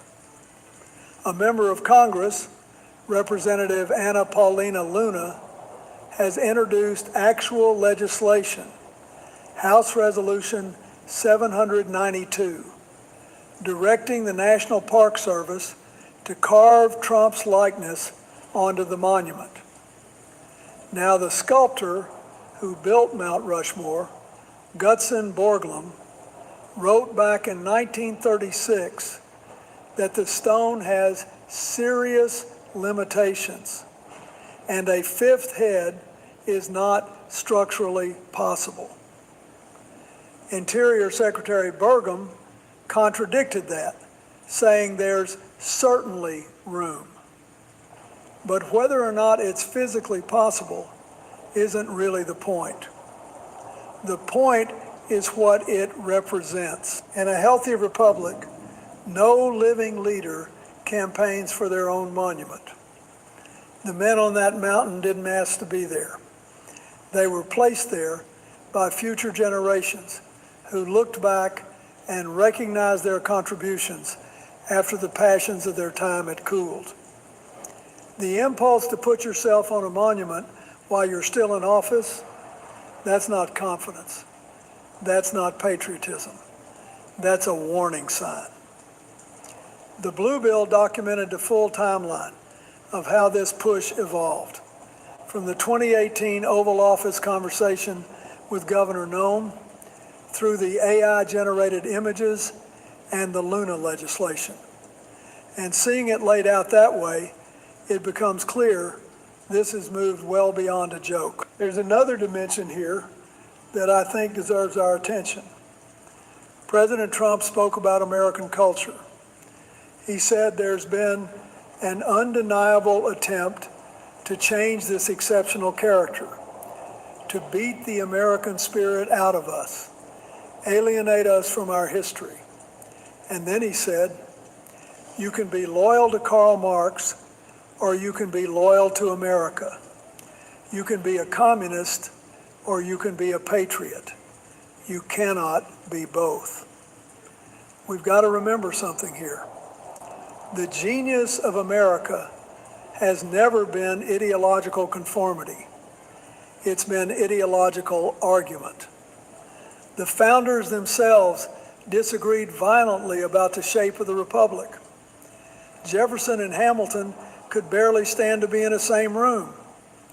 Lincoln was called a tyrant and a dictator by half the country while he was saving it. The idea that there is one correct way to be an American and that anyone who dissents from that definition is a communist, that's not a founding principle. That's a loyalty test. And loyalty tests are what authoritarian governments use. Democracies use elections. Meanwhile, here on the same day, Mayor Mamdani of New York gave his own 250th anniversary speech, surrounded by newly naturalized citizens, and argued that patriotism has never been about pretending our nation is without flaws.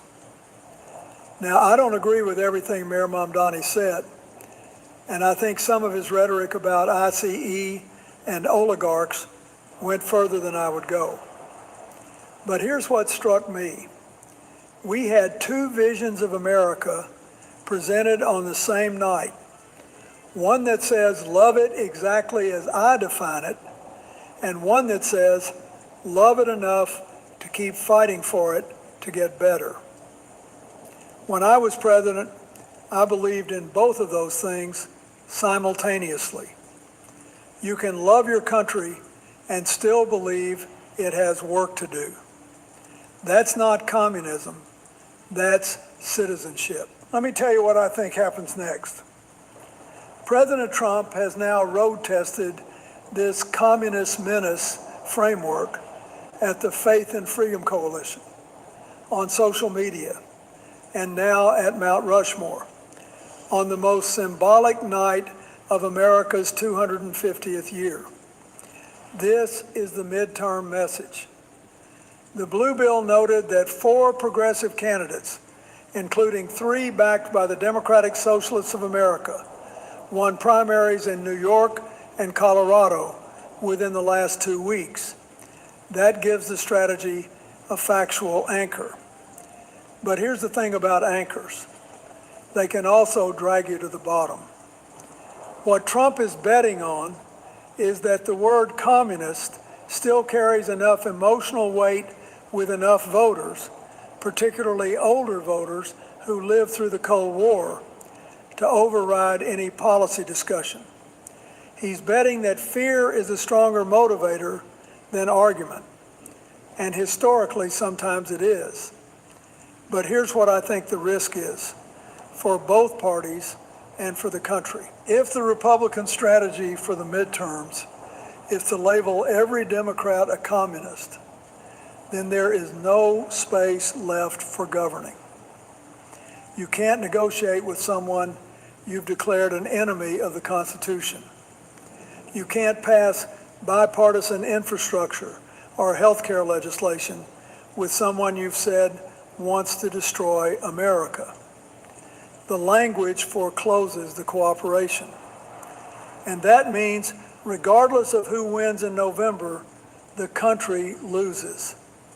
Because the work of democracy happens in the space between elections, in the negotiations, in the compromise, in the hard and unglamorous business of actually governing. I want to close with something I've been thinking about since last night. Mount Rushmore sits in the Black Hills of South Dakota, land that the United States government illegally seized from the Sioux Nation in 1877 in violation of the Fort Laramie Treaty. The Supreme Court ruled in 1980 that the taking was illegal and awarded compensation. The Sioux refused the money. They want the land back. Now, President Trump stood on that ground and warned about people who, quote, tell our children that we live on stolen land, and called them peddlers of Marxist lies. But the Supreme Court of the United States, not Karl Marx, is the one that said the land was taken illegally. That's not a radical position. That's a legal finding by the highest court in our country.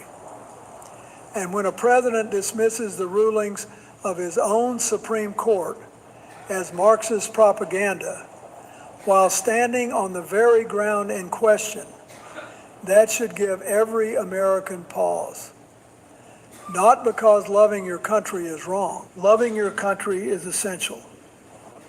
But because loving your country means loving the institutions that hold it together, the courts, the Congress, the Constitution, the democratic process itself.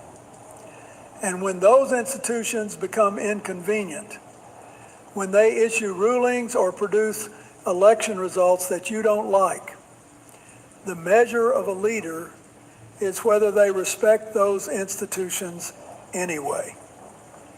That's what Washington did when he stepped down after 2 terms. That's what Lincoln did when he preserved the Union under the rule of law. That's what Roosevelt did when he used government to lift people out of poverty without destroying the system that made it possible. Those are the men on that mountain. And the question we should all be asking ourselves, every American, regardless of party, it's whether what we heard last night lives up to what they built. I don't think it does, but I still believe we can. That's the difference between giving up on America and fighting for it. And I choose to fight. Happy 4th of July.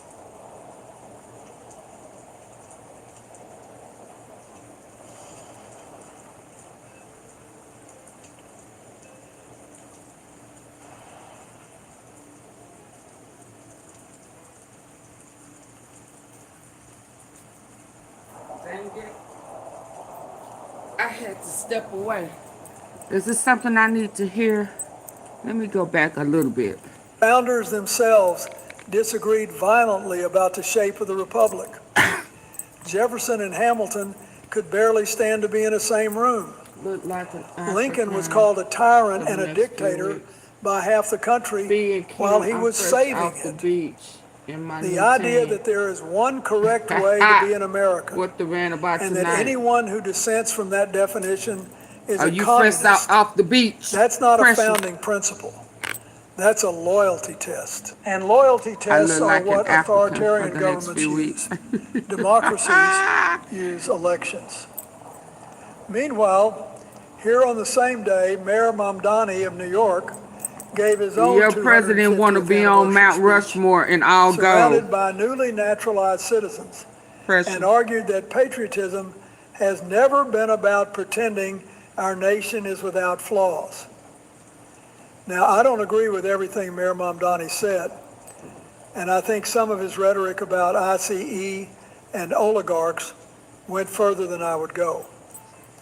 But here's what struck me. We had 2 visions of America presented on the same night. One that says, love it exactly as I define it, and one that says, love it enough to keep fighting for it to get better. When I was president, I believed in both of those things simultaneously. You can love your country and still believe it has work to do. That's not communism. That's citizenship. Let me tell you what I think happens next. President Trump has now road tested this communist menace framework at the Faith and Freedom Coalition on social media. and now at Mount Rushmore, on the most symbolic night of America's 250th year. This is the midterm message. The Blue Bill noted that 4 progressive candidates, including 3 backed by the Democratic Socialists of America, won primaries in New York and Colorado within the last 2 weeks. That gives the strategy a factual anchor. But here's the thing about anchors. They can also drag you to the bottom. What Trump is betting on is that the word communist still carries enough emotional weight with enough voters, particularly older voters who lived through the Cold War, to override any policy discussion. He's betting that fear is a stronger motivator than argument, and historically sometimes it is. But here's what I think the risk is for both parties and for the country. If the Republican strategy for the midterms is to label every Democrat a communist, then there is no space left for governing. You can't negotiate with someone you've declared an enemy of the Constitution. You can't pass bipartisan infrastructure or health care legislation with someone you've said wants to destroy America. The language forecloses the cooperation. And that means, regardless of who wins in November, the country loses. Because the work of democracy happens in the space between elections, in the negotiations, in the compromise, in the hard and unglamorous business of actually governing. I want to close with something I've been thinking about since last night. Mount Rushmore sits in the Black Hills of South Dakota, land that the United States government illegally seized from the Sioux Nation in 1877 in violation of the Fort Laramie Treaty. The Supreme Court ruled in 1980 that the taking was illegal and awarded compensation. The Sioux refused the money. They want the land back. Now, President Trump stood on that ground and warned about people who, quote, tell our children that we live on stolen land, and called them peddlers of Marxist lies. But the Supreme Court of the United States, not Karl Marx, is the one that said the land was taken illegally. That's not a radical position. That's a legal finding by the highest court in our country. And when a president dismisses the rulings of his own Supreme Court as Marxist propaganda, while standing on the very ground in question, that should give every American pause. Not because loving your country is wrong. Loving your country is essential. But because loving your country means loving the institutions that hold it together, the courts, the Congress, the Constitution, the democratic process itself. And when those institutions become inconvenient, when they issue rulings or produce election results that you don't like, the measure of a leader is whether they respect those institutions anyway. That's what Washington did when he stepped down after 2 terms. That's what Lincoln did when he preserved the Union under the rule of law. That's what Roosevelt did when he used government to lift people out of poverty without destroying the system that made it possible. Those are the men on that mountain. And the question we should all be asking ourselves, every American, regardless of party, it's whether what we heard last night lives up to what they built. I don't think it does, but I still believe we can. That's the difference between giving up on America and fighting for it. And I choose To fight You know, for. folks, I've been around long enough to see just about everything in American politics. I've seen moments that made me proud, Did he say dead moments that presidents? made me worried, and moments that made me scratch my head and wonder if we're all watching the same country. But yesterday, July 1st, 2026, Did I watch this one something already? happened in Medora, North Dakota that I think deserves more attention than it's getting. The President Is this of what the we just United heard? States Dead president? stood up in front of 3,000 people and told them he just had a conversation with Theodore Roosevelt. Oh yeah, we watched this the other day. Now, Were before y'all you here? react to that- I don't know if y'all was here when I watched this one. Tell me if y'all remember this. Let me tell you, the full story When he was is talking to stranger Theodore than the Roosevelt. headline. Stood up in front of 3,000 people and told them he just had a conversation with Theodore Roosevelt. Now, before you react to that, let me tell you, the full story is stranger than the headline. And what it reveals about where we are as a country is It's time for something America every to vote for American an independent ought to think president. about. However we can Because get this it done wasn't right. just a quirky moment at a ribbon cutting. This was a sitting president at the dedication of a presidential library, using the legacy of one of our greatest leaders to advance an agenda that Theodore Roosevelt himself would have fought against. And I read a sharp breakdown of exactly this contradiction in the Blue Bill before I even watched the speech. One of the few sources left that'll actually walk you through what happened without spinning it for one side or the other. And what happened yesterday matters. We'll get into all of it, but first let me set the stage. The Theodore Roosevelt Presidential Library is a $450 million project, privately funded, built on 93 acres near the entrance to Theodore Roosevelt National Park. It opens to the public on July 4th, the 250th birthday of this nation. Now that's a beautiful thing.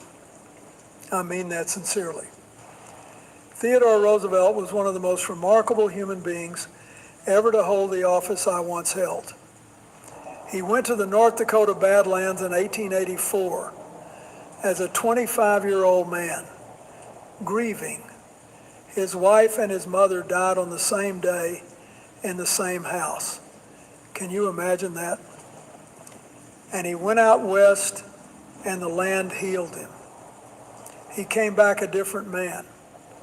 He became the youngest president in American history. He built the Panama Canal. He signed the Antiquities Act. He created 5 national parks, 18 national monuments, protected 230 million acres of public land. He earned the title Conservation President. And he once said something I never forgot. He said, "The nation behaves well if it treats its natural resources as assets which it must turn over to the next generation, increased and not impaired in value." Now that is the man whose library opened yesterday. And when a sitting president shows up to honor that man, it should be a moment that unites us, a moment bigger than any one party, a moment to reflect on what public service actually means. And I want to give credit where it's due.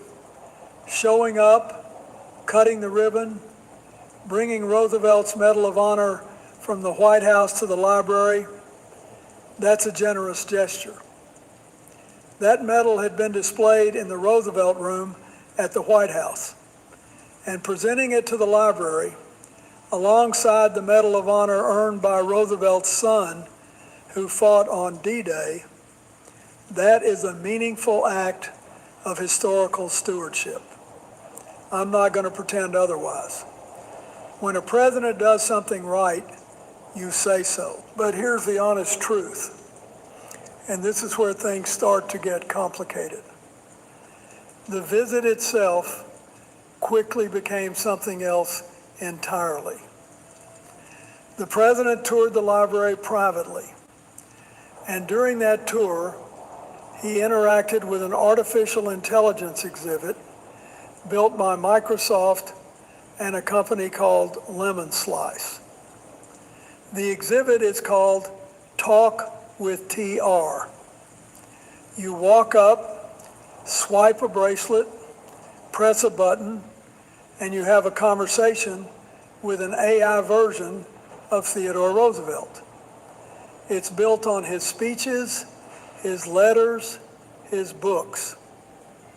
And the president asked this AI hologram whether the Panama Canal was Roosevelt's greatest achievement. And now here's the part that made headlines. He then told the crowd from the stage at the Burning Hills Amphitheater, quote, "I even had a conversation with Theodore Roosevelt." He said, "I said, what did you think about the Panama Canal?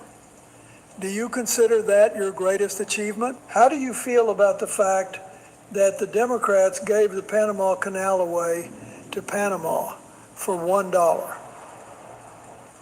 Now, half the internet thought the man was confused. He wasn't. He was talking about the AI exhibit. But the way he framed it tells you everything you need to know about how this visit was being used. He wasn't honoring Roosevelt. He was using Roosevelt, or at least a digital simulation of him, to make a partisan talking point about the Panama Canal and to take a shot at Democrats. And I have to say, as a Democrat and as a former president, that framing is misleading. President Carter signed the Panama Canal treaties in 1977 after extensive bipartisan deliberation. The canal was transferred to Panama in 1999 during my administration in accordance with those treaties. It wasn't given away for $1. It was a negotiated act of sovereignty that the majority of the Senate ratified. Now, you can disagree with that policy. That's fair. But to stand in front of a crowd at a presidential library and reduce that entire diplomatic chapter to a partisan punchline using an AI that can't push back, that's not leadership. That's theater. And let me tell you something about the Medal of Honor moment, because this got less attention than it should have. After presenting Roosevelt's medal, the president looked at his two sons in the audience and said, and I'm paraphrasing loosely here, that he wanted to give one to himself and one to them. He said they'd have a threesome, his word. He talked about giving his sons the Medal of Honor for their genius at hunting and giving himself one for taking on Russia, Russia, Russia, or something. Now look, I understand humor. I've told my share of jokes that didn't land exactly right.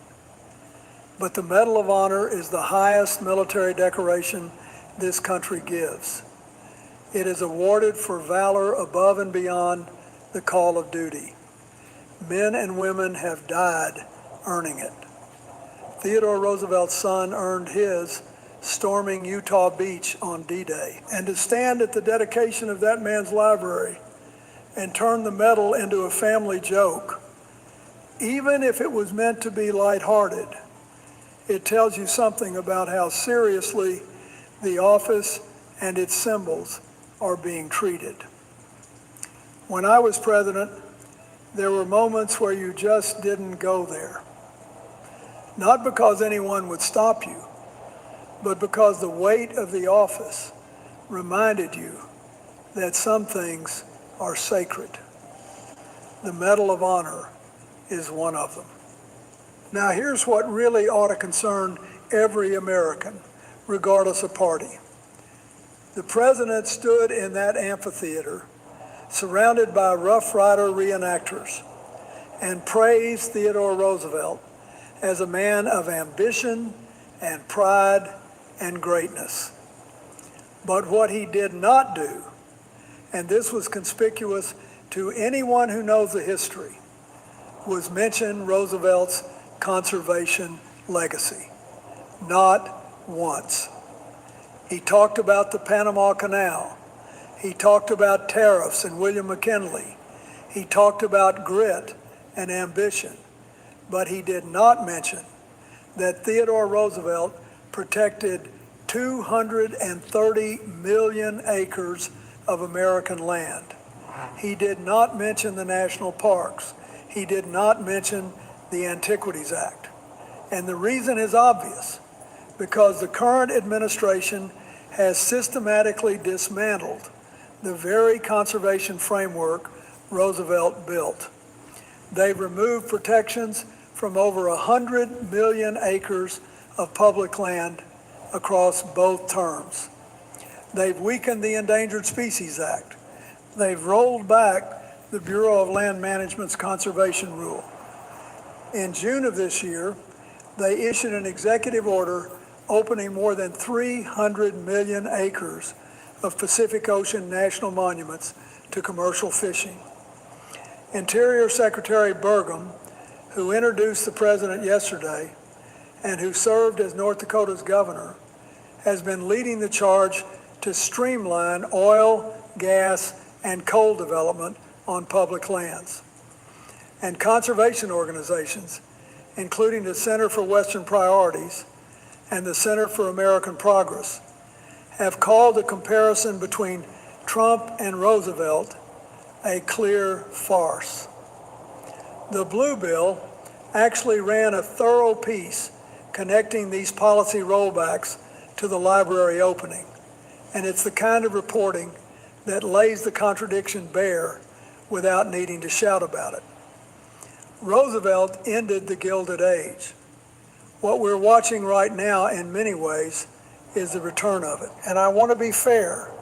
There are areas where Trump and Roosevelt share common ground. Both had strong views on executive power. Both were willing to challenge political establishments. Both had big personalities. And the Supreme Court ruling this week that expanded presidential authority to remove heads of independent agencies, the president celebrated that from the stage, and he connected it to Roosevelt. He said the power had been taken away from another Roosevelt, FDR, in 1932, and that they just want it back. Now, there's a real policy debate to be had about the proper scope of executive power. But there's a difference between strengthening the presidency and weakening the institutions that check it. Roosevelt believed in a strong executive, but he also believed in the professionalization of the federal workforce. He believed in independent regulators. He believed that public servants should be insulated from political pressure, not subjected to it. What we saw this week was the court overturning 91 years of precedent that protected Senate-confirmed officials from being fired by the president at will. And if you combine that with the administration's approach to the civil service, DOGE, mass firings, the hollowing out of agencies, you're not strengthening government, you're concentrating power. Right. And as the Blue Bill reported, the institutional implications of that ruling extend far beyond any single presidency. But let me tell you what concerns me most, and it's something I think about a lot. When a president uses the opening of a presidential library, a moment that should be about reflection, about history, about the long arc of the republic, to denounce the Supreme Court on birthright citizenship, to call elected Democrats communists, to joke about giving himself the Medal of Honor, and to gloat about ripping 90 acres of protected federal land away from the Forest Service. His exact words were, "We ripped it away from the federal government. They don't know it's missing." Wow. What you're watching is the erosion of the line between ceremony and campaign rally. And that line matters. It matters because presidential libraries exist to hold our history in trust. They're not staging grounds. They're not backdrops for partisan speeches. When I go to a presidential library, any of them, I feel the weight of the office. I feel the responsibility. And I think about all the decisions I made that I'm proud of and all the ones I do differently. That's what those places are for. And when you take that space and use it the way it was used yesterday, arriving on a Qatari-gifted Air Force One that both parties have raised ethics concerns about, riding a flag-draped train through the Badlands like a victory lap, you're not honoring the presidency. You're performing it. Now look, I don't want to end on a dark note because that's not who I am and it's not what I believe about this country. America has corrected course before. We corrected course after Watergate. We corrected course after Vietnam. We built coalitions across the aisle to balance budgets, to expand trade, to invest in people. And I believe we can do it again. But it requires something from us, all of us. It requires that we hold our leaders accountable, not just for what they say, but for what they leave out. That we don't let historical revisionism go unchallenged. That we remember what Theodore Roosevelt actually stood for. Not the version that's politically convenient, but the whole man, the conservationist, the trust buster, the man who said the rights of the public to the nation's resources outweigh private interests. Those aren't Democratic values or Republican values. Those are American values. And on the 250th anniversary of this great nation, I think we owe it to ourselves and to every president who came before us to defend them. Not with anger, not with cynicism, but with the same quiet determination that sent a grieving 25-year-old from New York out to the Badlands of North Dakota, where the land made him whole and the country made him great. That's the story worth telling. And I hope when folks walk through that library this Saturday, that's the story they take home with them. God bless you, and God bless the United States of America. Amen. Amen. I think one more. Hit the like button, y'all, so I won't have to shut it down. Y'all making me want to shut it down. You know, folks, because y'all not hitting the like button. What we doing, good people? What are we doing? Hit the like button. Double tap. Double tap, double tap. Hit those three dots at the top right corner. What we doing?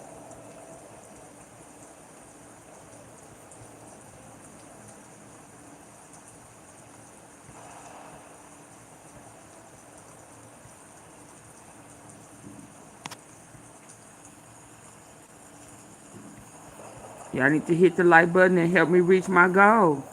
It's a whole new month. What are we doing?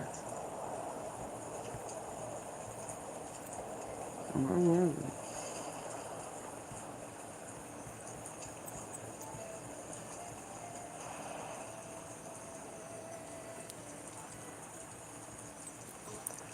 I want you to sit with me for a minute here, because something happened this past week that I think deserves more than a headline.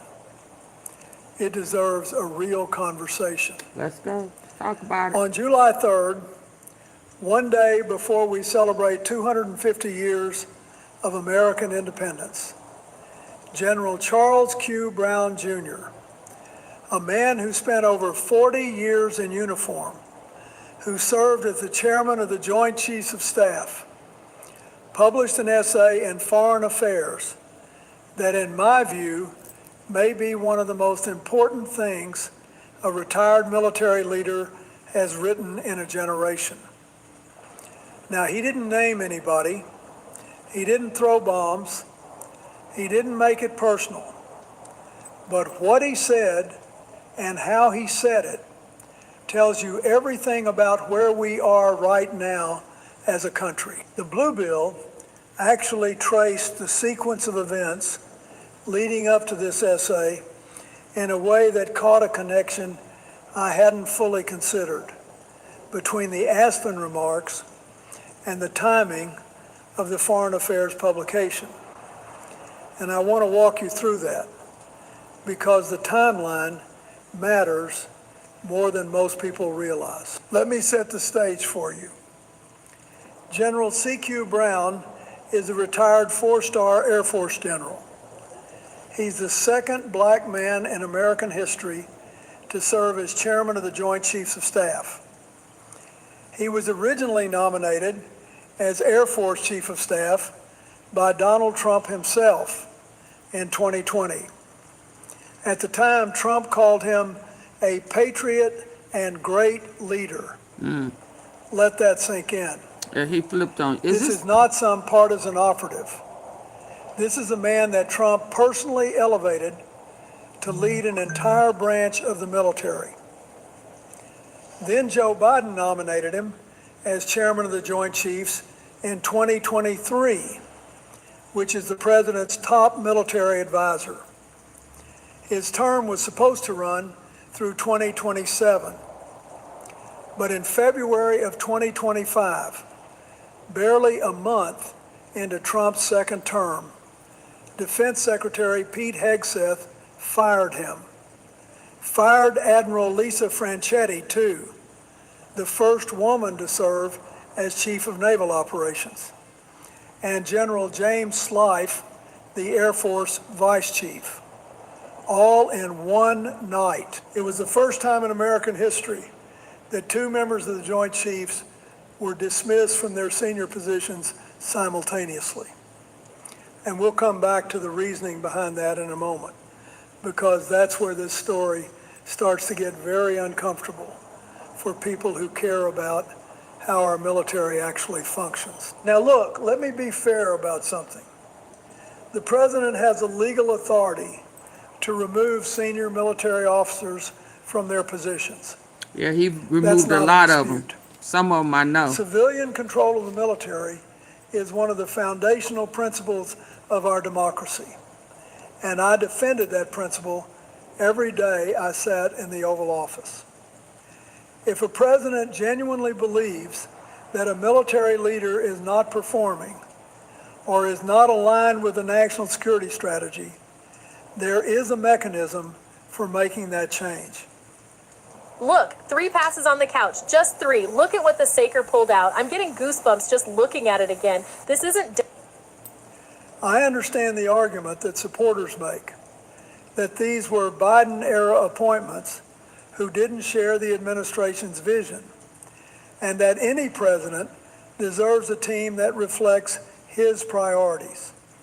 You wanted them to fight for a country that wasn't ours. And there's a version of it that has some merit in the abstract. But here's where it falls apart. When you fire a chairman of the Joint Chiefs whose term was designed by law to overlap presidential transitions, and when your defense secretary publicly called that general a product of woke ideology before even working with him, you're not making a strategic personnel decision. You're making a political statement. And there's a real difference between the two. Here's the honest truth. When I was president, I had military leaders I didn't always agree with on every question. That's normal. That's healthy. The chairman of the Joint Chiefs is supposed to give the president his best military advice, even when that advice is inconvenient, even when it challenges the narrative. What you don't do, and what you should never do, is create an environment where the message to every officer in the chain of command is, your career depends not on your competence, but on your political alignment. And that's exactly the message this sends. General Brown said it plainly at the Aspen Institute on June 27th. He said, what is starting to happen now, it is not about merit. All of these people who are being removed are very well experienced. And then he asked a question that I think should keep every American up at night. Are they going to have a fair opportunity to advance in their career going forth?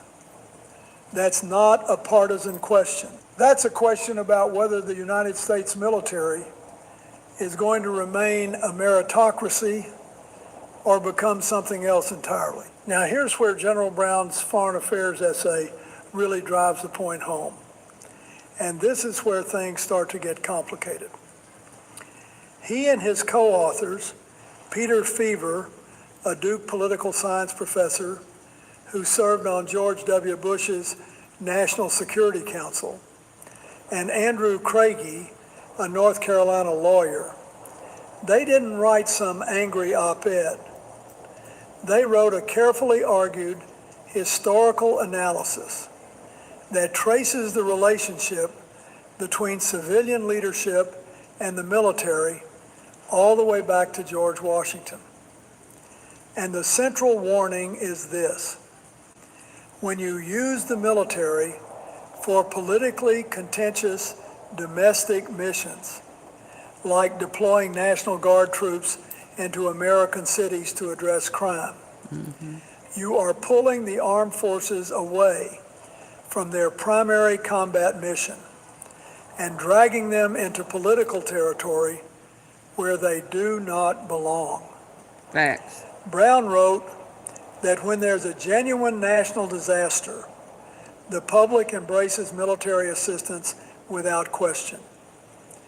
But when the mission becomes politically charged, like sending troops from red states into blue cities, in what many Americans saw as a political show of force, then the military's credibility, its nonpartisan standing, becomes collateral damage. And he referenced George Washington directly, saying it is not the military's job to save the republic from political impasses. That's a profound statement from the man who until recently held the highest military position in the land. Let me tell you something from my own experience. During my presidency, I used military force when I believed it was necessary. In Bosnia, in Kosovo, in response to terrorism. But every single time, the question I asked myself and my team was, is this the right instrument for this problem? Is there a civilian solution we haven't exhausted? Because the military is the most powerful tool we have. But power without restraint is not strength. I need y'all to hit the like button. What we've seen over the past year, the deployment of thousands of National Guard troops to Washington, D.C., to cities like Memphis, New Orleans, Los Angeles, Chicago, that's not a military strategy. It's a governance failure dressed up as toughness. The data showed that crime in D.C. was already at a 30-year low before the deployment.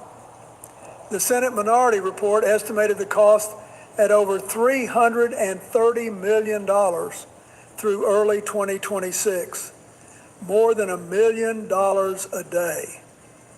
To this woman right here, if I ever meet you, I'm going to give you the biggest hug. Listen to what she just said. And the results, at best unclear, at worst a distraction from the real investments in policing, community intervention, and institutional reform that actually reduce crime long term. The Blue Bill documented the gap between the administration's public claims about the deployment success and what the underlying crime data actually showed before troops arrived. And that disconnect is something I wish more people would sit with before accepting the talking points at face value. Now, what concerns me most, and I want to be very careful here because I'm not trying to be alarmist, is the downstream effect this has on the institution itself.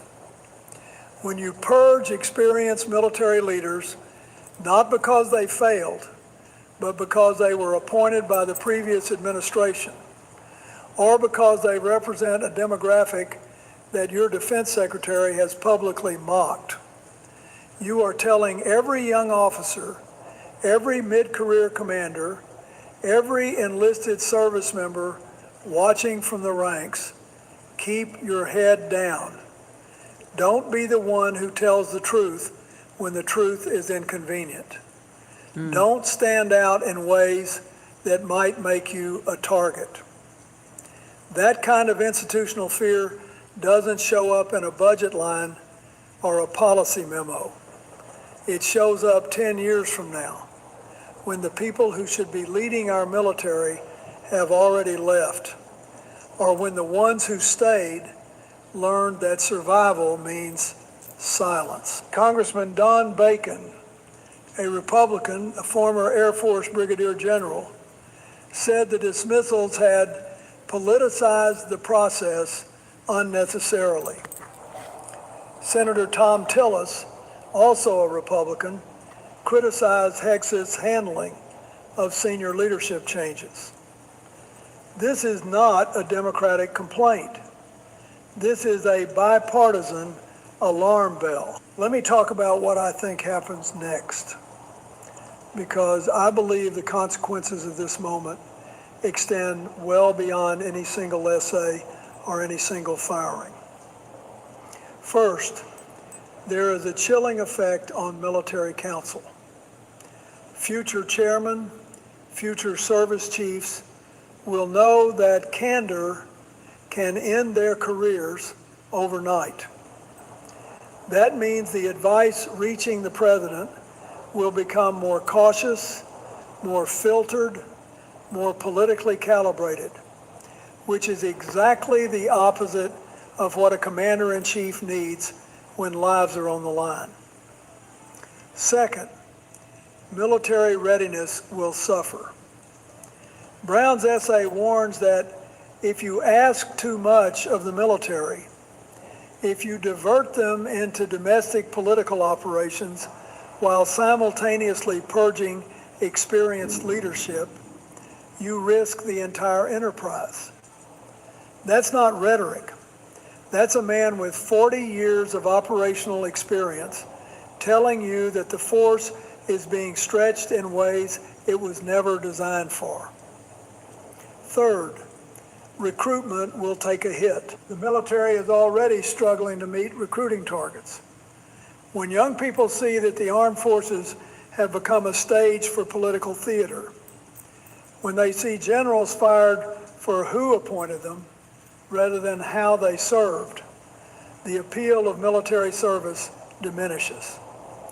As the Blue Bill reported, the essay's co-authors argued that the military must find new ways to persuade capable Americans from all walks of life to serve. And that starts with proving the institution remains nonpartisan. And fourth, and this is the one that worries me most, I think we are normalizing something that should never feel normal. National Guard troops patrolling American streets month after month with no clear end date. Senior officers removed in a single night.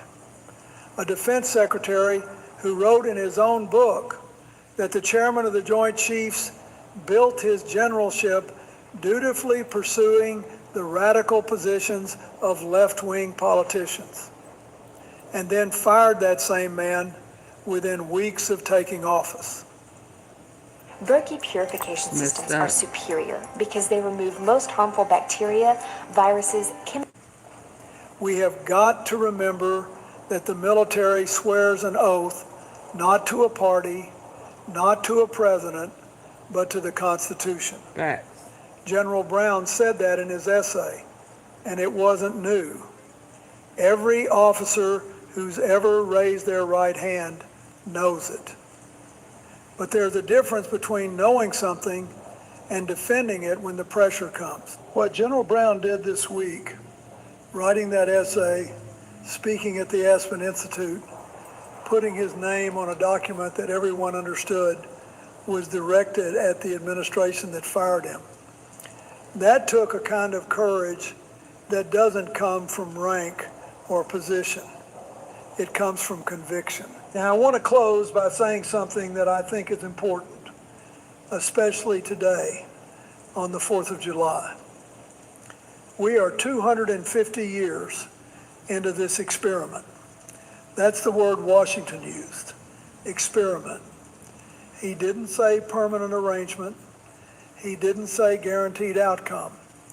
He said experiment. And the thing about an experiment is that it requires constant attention, constant care, constant willingness to ask whether the institutions we've built are still doing what they were designed to do. General Brown reminded us that patriotism is not about silencing criticism. It's about having the courage to protect the values that make this country worth defending. He wrote that service to a cause greater than oneself is accessible to everyone, whether they wear the uniform or not. I believe that. I believe that most Americans, regardless of party, believe that the military should be the one institution that remains above politics. And when a four-star general who served his country for over 4 decades stands up and says respectfully, carefully, without naming names, that something has gone wrong, I think the least we can do is listen. Not because he's always right, not because generals should dictate policy, but because when the people who've spent their lives defending this country tell you the system is bending in ways it shouldn't, you'd better pay attention before it breaks. Absolutely. Okay, y'all, I'm 2 hours and 31 minutes in. I don't want to be here all night, and I'm not getting any support on my platform. No, the likes, I'm having to keep asking y'all about the likes. I had a goal set tonight. No one assisted me with my goal. So therefore, I'm going to go ahead and end. Okay, maybe tomorrow will be a better day. Yeah, 2 hours and 31 minutes in, no support. Yeah, I'm a holler. Y'all have a good night. Y'all have a good night. Let me jam out on y'all. Yep. Go out the way I came in on a little jazz.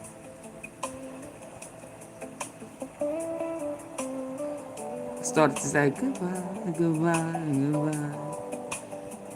Yeah. Good night, good night, good night.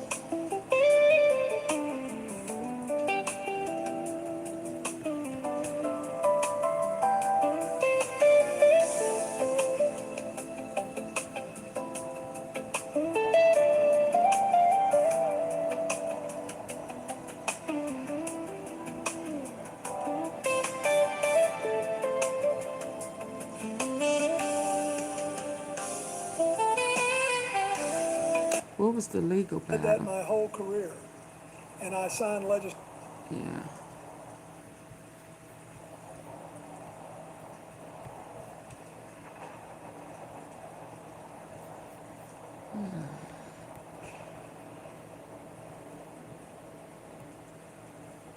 Here's what comes off a bowl of strawberries when you drop this device in the water. These berries are fresh from the store and already rinsed under the tap, but within 10 minutes the water changes color. What floats to the surface will change how you feed your family. My friend works in food. Parasite. You know, there's a moment in diplomacy, and I saw it more than once sitting behind that desk in the Oval Office, where the most devastating thing a leader can do Oh no. isn't attack. It's ignore. Yeah, that's It's not what I stand up in front of the entire world and lie.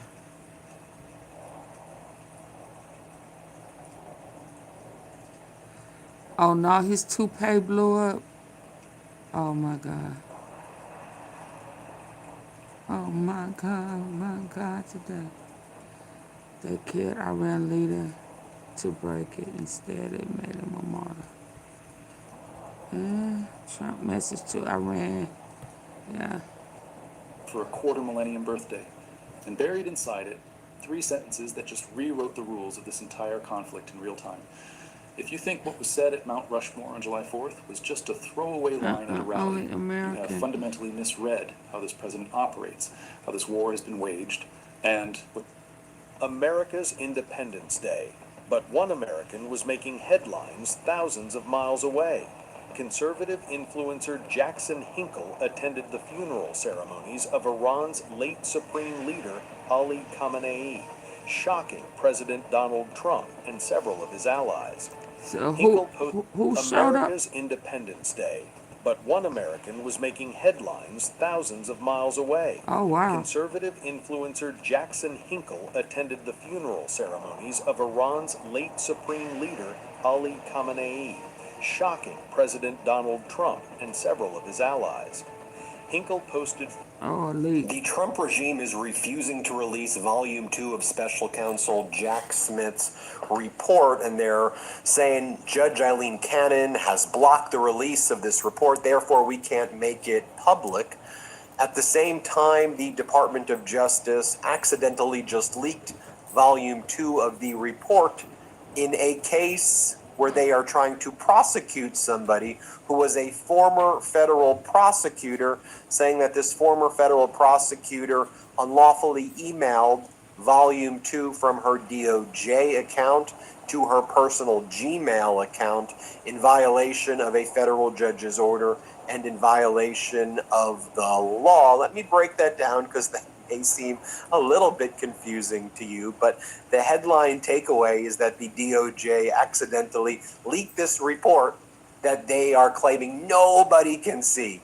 But during discovery in a criminal case, they were so sloppy, as we've seen them before. They're such a mess with everything that they don't handle things carefully, that at the very core of the case was this idea that they claim nobody should be able to do anything with Volume 2, even send yourself to your Gmail if you're a prosecutor, that's a violation. Then what do? Then they accidentally sent it to that person's lawyer.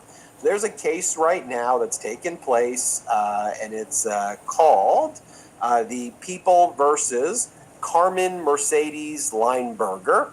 She was a top DOJ prosecutor in the Southern District of Florida, Fort Pierce area.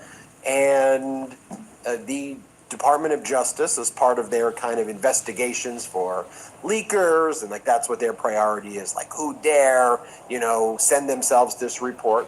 What they found out, and this is what they allege in a criminal case, that Carmen Mercedes Lineberger, when she was a federal prosecutor, she oversaw prosecutors, that she renamed Volume 2 to personal cookbook.pdf or something, and then she emailed it to her Gmail account. There's no allegation that once it was in her Gmail account, that she sent it to family members or that she sent it to the press. It would have been nice if she sent it to the press, but there's no allegation that she did any of that. She sent it to herself, and the DOJ's prosecuting her and saying that was a violation of law. How dare you do that? Judge Eileen Cannon is our protector saint, and she says nobody can see Volume 2. I mean, the ironic thing about this all is that under any other administration, a special counsel's report like Volume 2 would always be released right after the special counsel is concluded. And just because you have this corrupt Judge Eileen Cannon who's refused to release it, the MAGA Republicans refused to release it under orders of Donald Trump, and I believe Judge Cannon's not releasing it under the orders of Donald Trump. Nobody's seen a report that they should have seen. So whereas the underlying case, if we recall, was Donald Trump unlawfully taking sensitive compartmentalized information and classified information, and we've seen a dramatic slowdown in our fundraising. So I'm reaching out to humbly ask you to make a donation to our people-powered movement today. we have two ways to get back on track to our fundraising goal.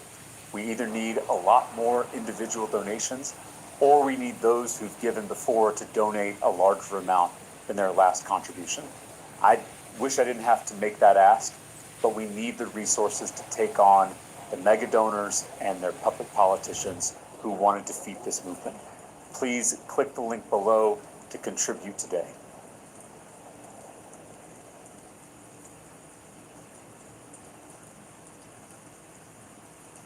If you got a virus on your computer, pretty sure it's my fault. I click on all sorts of Get rich quick? Yes, please. Lose weight without working out? Duh, I want that. Single farmers want to meet you? Yuck. Potentially nuclear information and hoarding it and keeping it in Mar-a-Lago, which then Judge Eileen Cannon said there's no such thing as a special counsel. The very nature of a special counsel as it relates to Donald Trump shouldn't exist. And so she dismissed the case. The report itself of what was determined by Jack Smith, which should go to Congress, which should go to the public, that's being blocked. The former prosecutor, who was not on that case per se, but who was in the Fort Pierce office, emailed it to herself. The Trump regime goes after her, and then as part of the discovery in the criminal case, they turn it over, the DOJ sends the report to her lawyers. And so her lawyers then get this report. The volume 2 was sent by the DOJ. They send the report to the criminal defense lawyers of Carmen Mercedes Lineberger. And so now they're faced with this like, they're like, what do we do? If they opened it up, then it wouldn't shock me that the DOJ would prosecute them and say, you shouldn't have read it. If they opened it up and like read a few sentences, so they said, is this a trap? Are they, why are they sending us this? Why are they sending us this? And then they had to stop. Just think about, how ethically they behaved. They then tell the DOJ, you leaked it to us in a case where you're saying the leaking was unlawful to begin with. We didn't read it, but you just sent it to us. So if you sent it to us, how is that much worse than the actual prosecutor in the office just sending it to her Gmail and not, as far as we know, not sending it to anybody else? So then the DOJ had to do a notice to the federal judge and say, yeah, we screwed it up, but we're still going to go and prosecute this former federal prosecutor for sending the document to her Gmail, even though it wasn't sent to anybody else, or it wasn't sent to the press, or it wasn't made public in any way. Get it? All right, let's bring in Harry Littman from the Talking Feds YouTube. There's so many dimensions to this story. Number one, the fact that they're putting their prosecutorial resources here, and that this has kind of gone under the radar, this story. That's number one.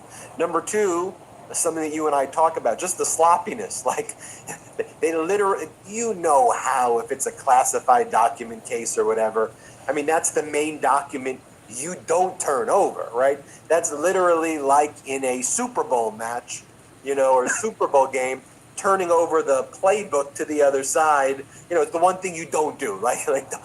You turned over the one thing you shouldn't turn over.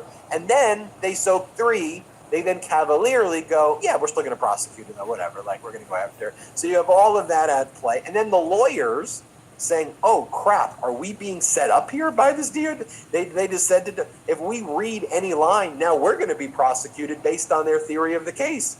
Harry, they break it all down.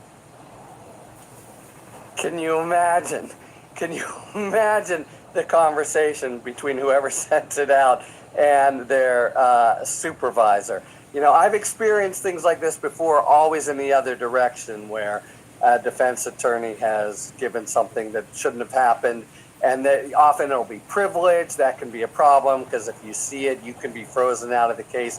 But this is the very crown jewels. This is what they're saying is somewhere between, the nuclear code for the football and the actual Fort Knox safety deposit, something that just can't be seen at all. And you did what? And, if it were any other judge, of course, the AUSA, if it wasn't fired, might have been on the way to a sort of 4-month sojourn. But, Cannon's just going to take it And she's not going to berate the DOJ or be dumbfounded. There's an irony here. The defense attorney was like extra punctilious, a Boy Scout, just as you say. You get the thing, you see the first page, and it's like, holy cow, and they just put it to the side. This is definitely what the book says you should do. I'm not sure that it's not honored in the briefs, but they put it right away to the side. They call right away.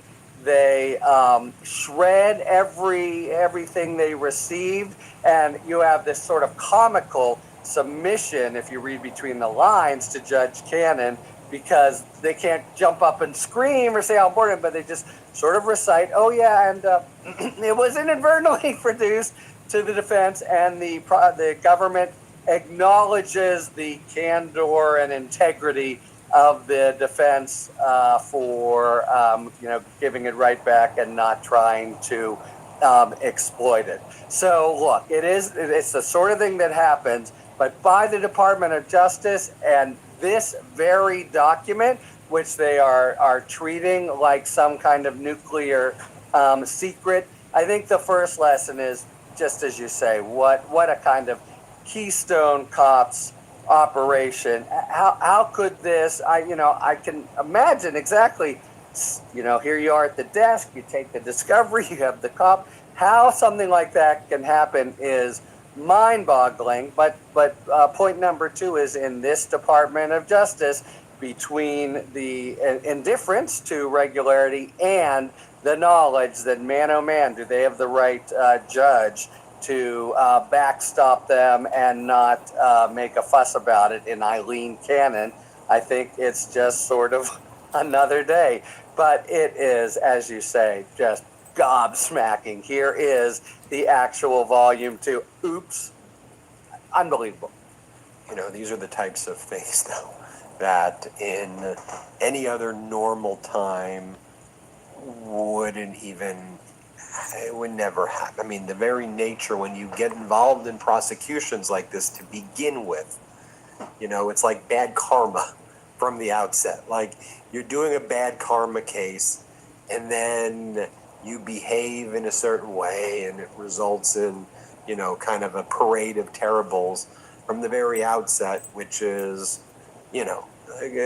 ultimately, did this prosecutor, did this person, there's an administrative way to have dealt with this in a normal time. You sent this to your Gmail account. Did you send it anywhere else? Execute a declaration under penalty of perjury about, gather the evidence. If you're enforcing a work-related policy, understand how far it went out. Ultimately, if you tell me down the line that this person, was not cooperative in it, and they're not talking to you, and they don't explain why. I mean, if indeed they labeled it to do it, whatever, was the intent to distribute it to the press. Look, I believe that this document should be made public, for sure. But I do understand if you have rules internally about certain things, there's a process about how it goes. I certainly disagree with Judge Cannon's order, but there's a way to approach this professionally and handle it. The Trump regime runs right to felony indictment, goes right after this person, to send this kind of message.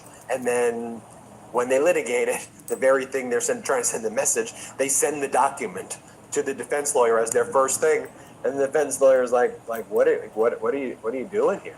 And it also just shows that clearly they don't think that document is that valuable if they're willing just to.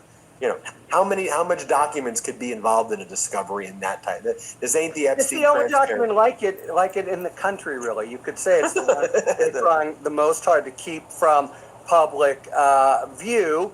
And remember, it's that this should be Cannon going berserk, because she's the one who's made the big deal. Don't ever let anyone see it, because De Nato and De Oliveira's rights. Now their case is done. There's nothing there, but that's their rights, etc. There's another point. I can't say for sure, Ben, but we know that the department has been hollowed out, and that in particular, they do not trust the sort of old guard and the people who have been brought in, who really don't know their way to the courtroom barely. may in fact be the ones who have been assigned all these so-called politically sensitive cases. So it could be, in addition, this extra level of irony that they're specifically putting on the junior varsity or A level or scabs or however you want to put it, and they can't even keep it together enough not to send the very document that the whole case presumes is a absolute, state secret up there with the nuclear codes.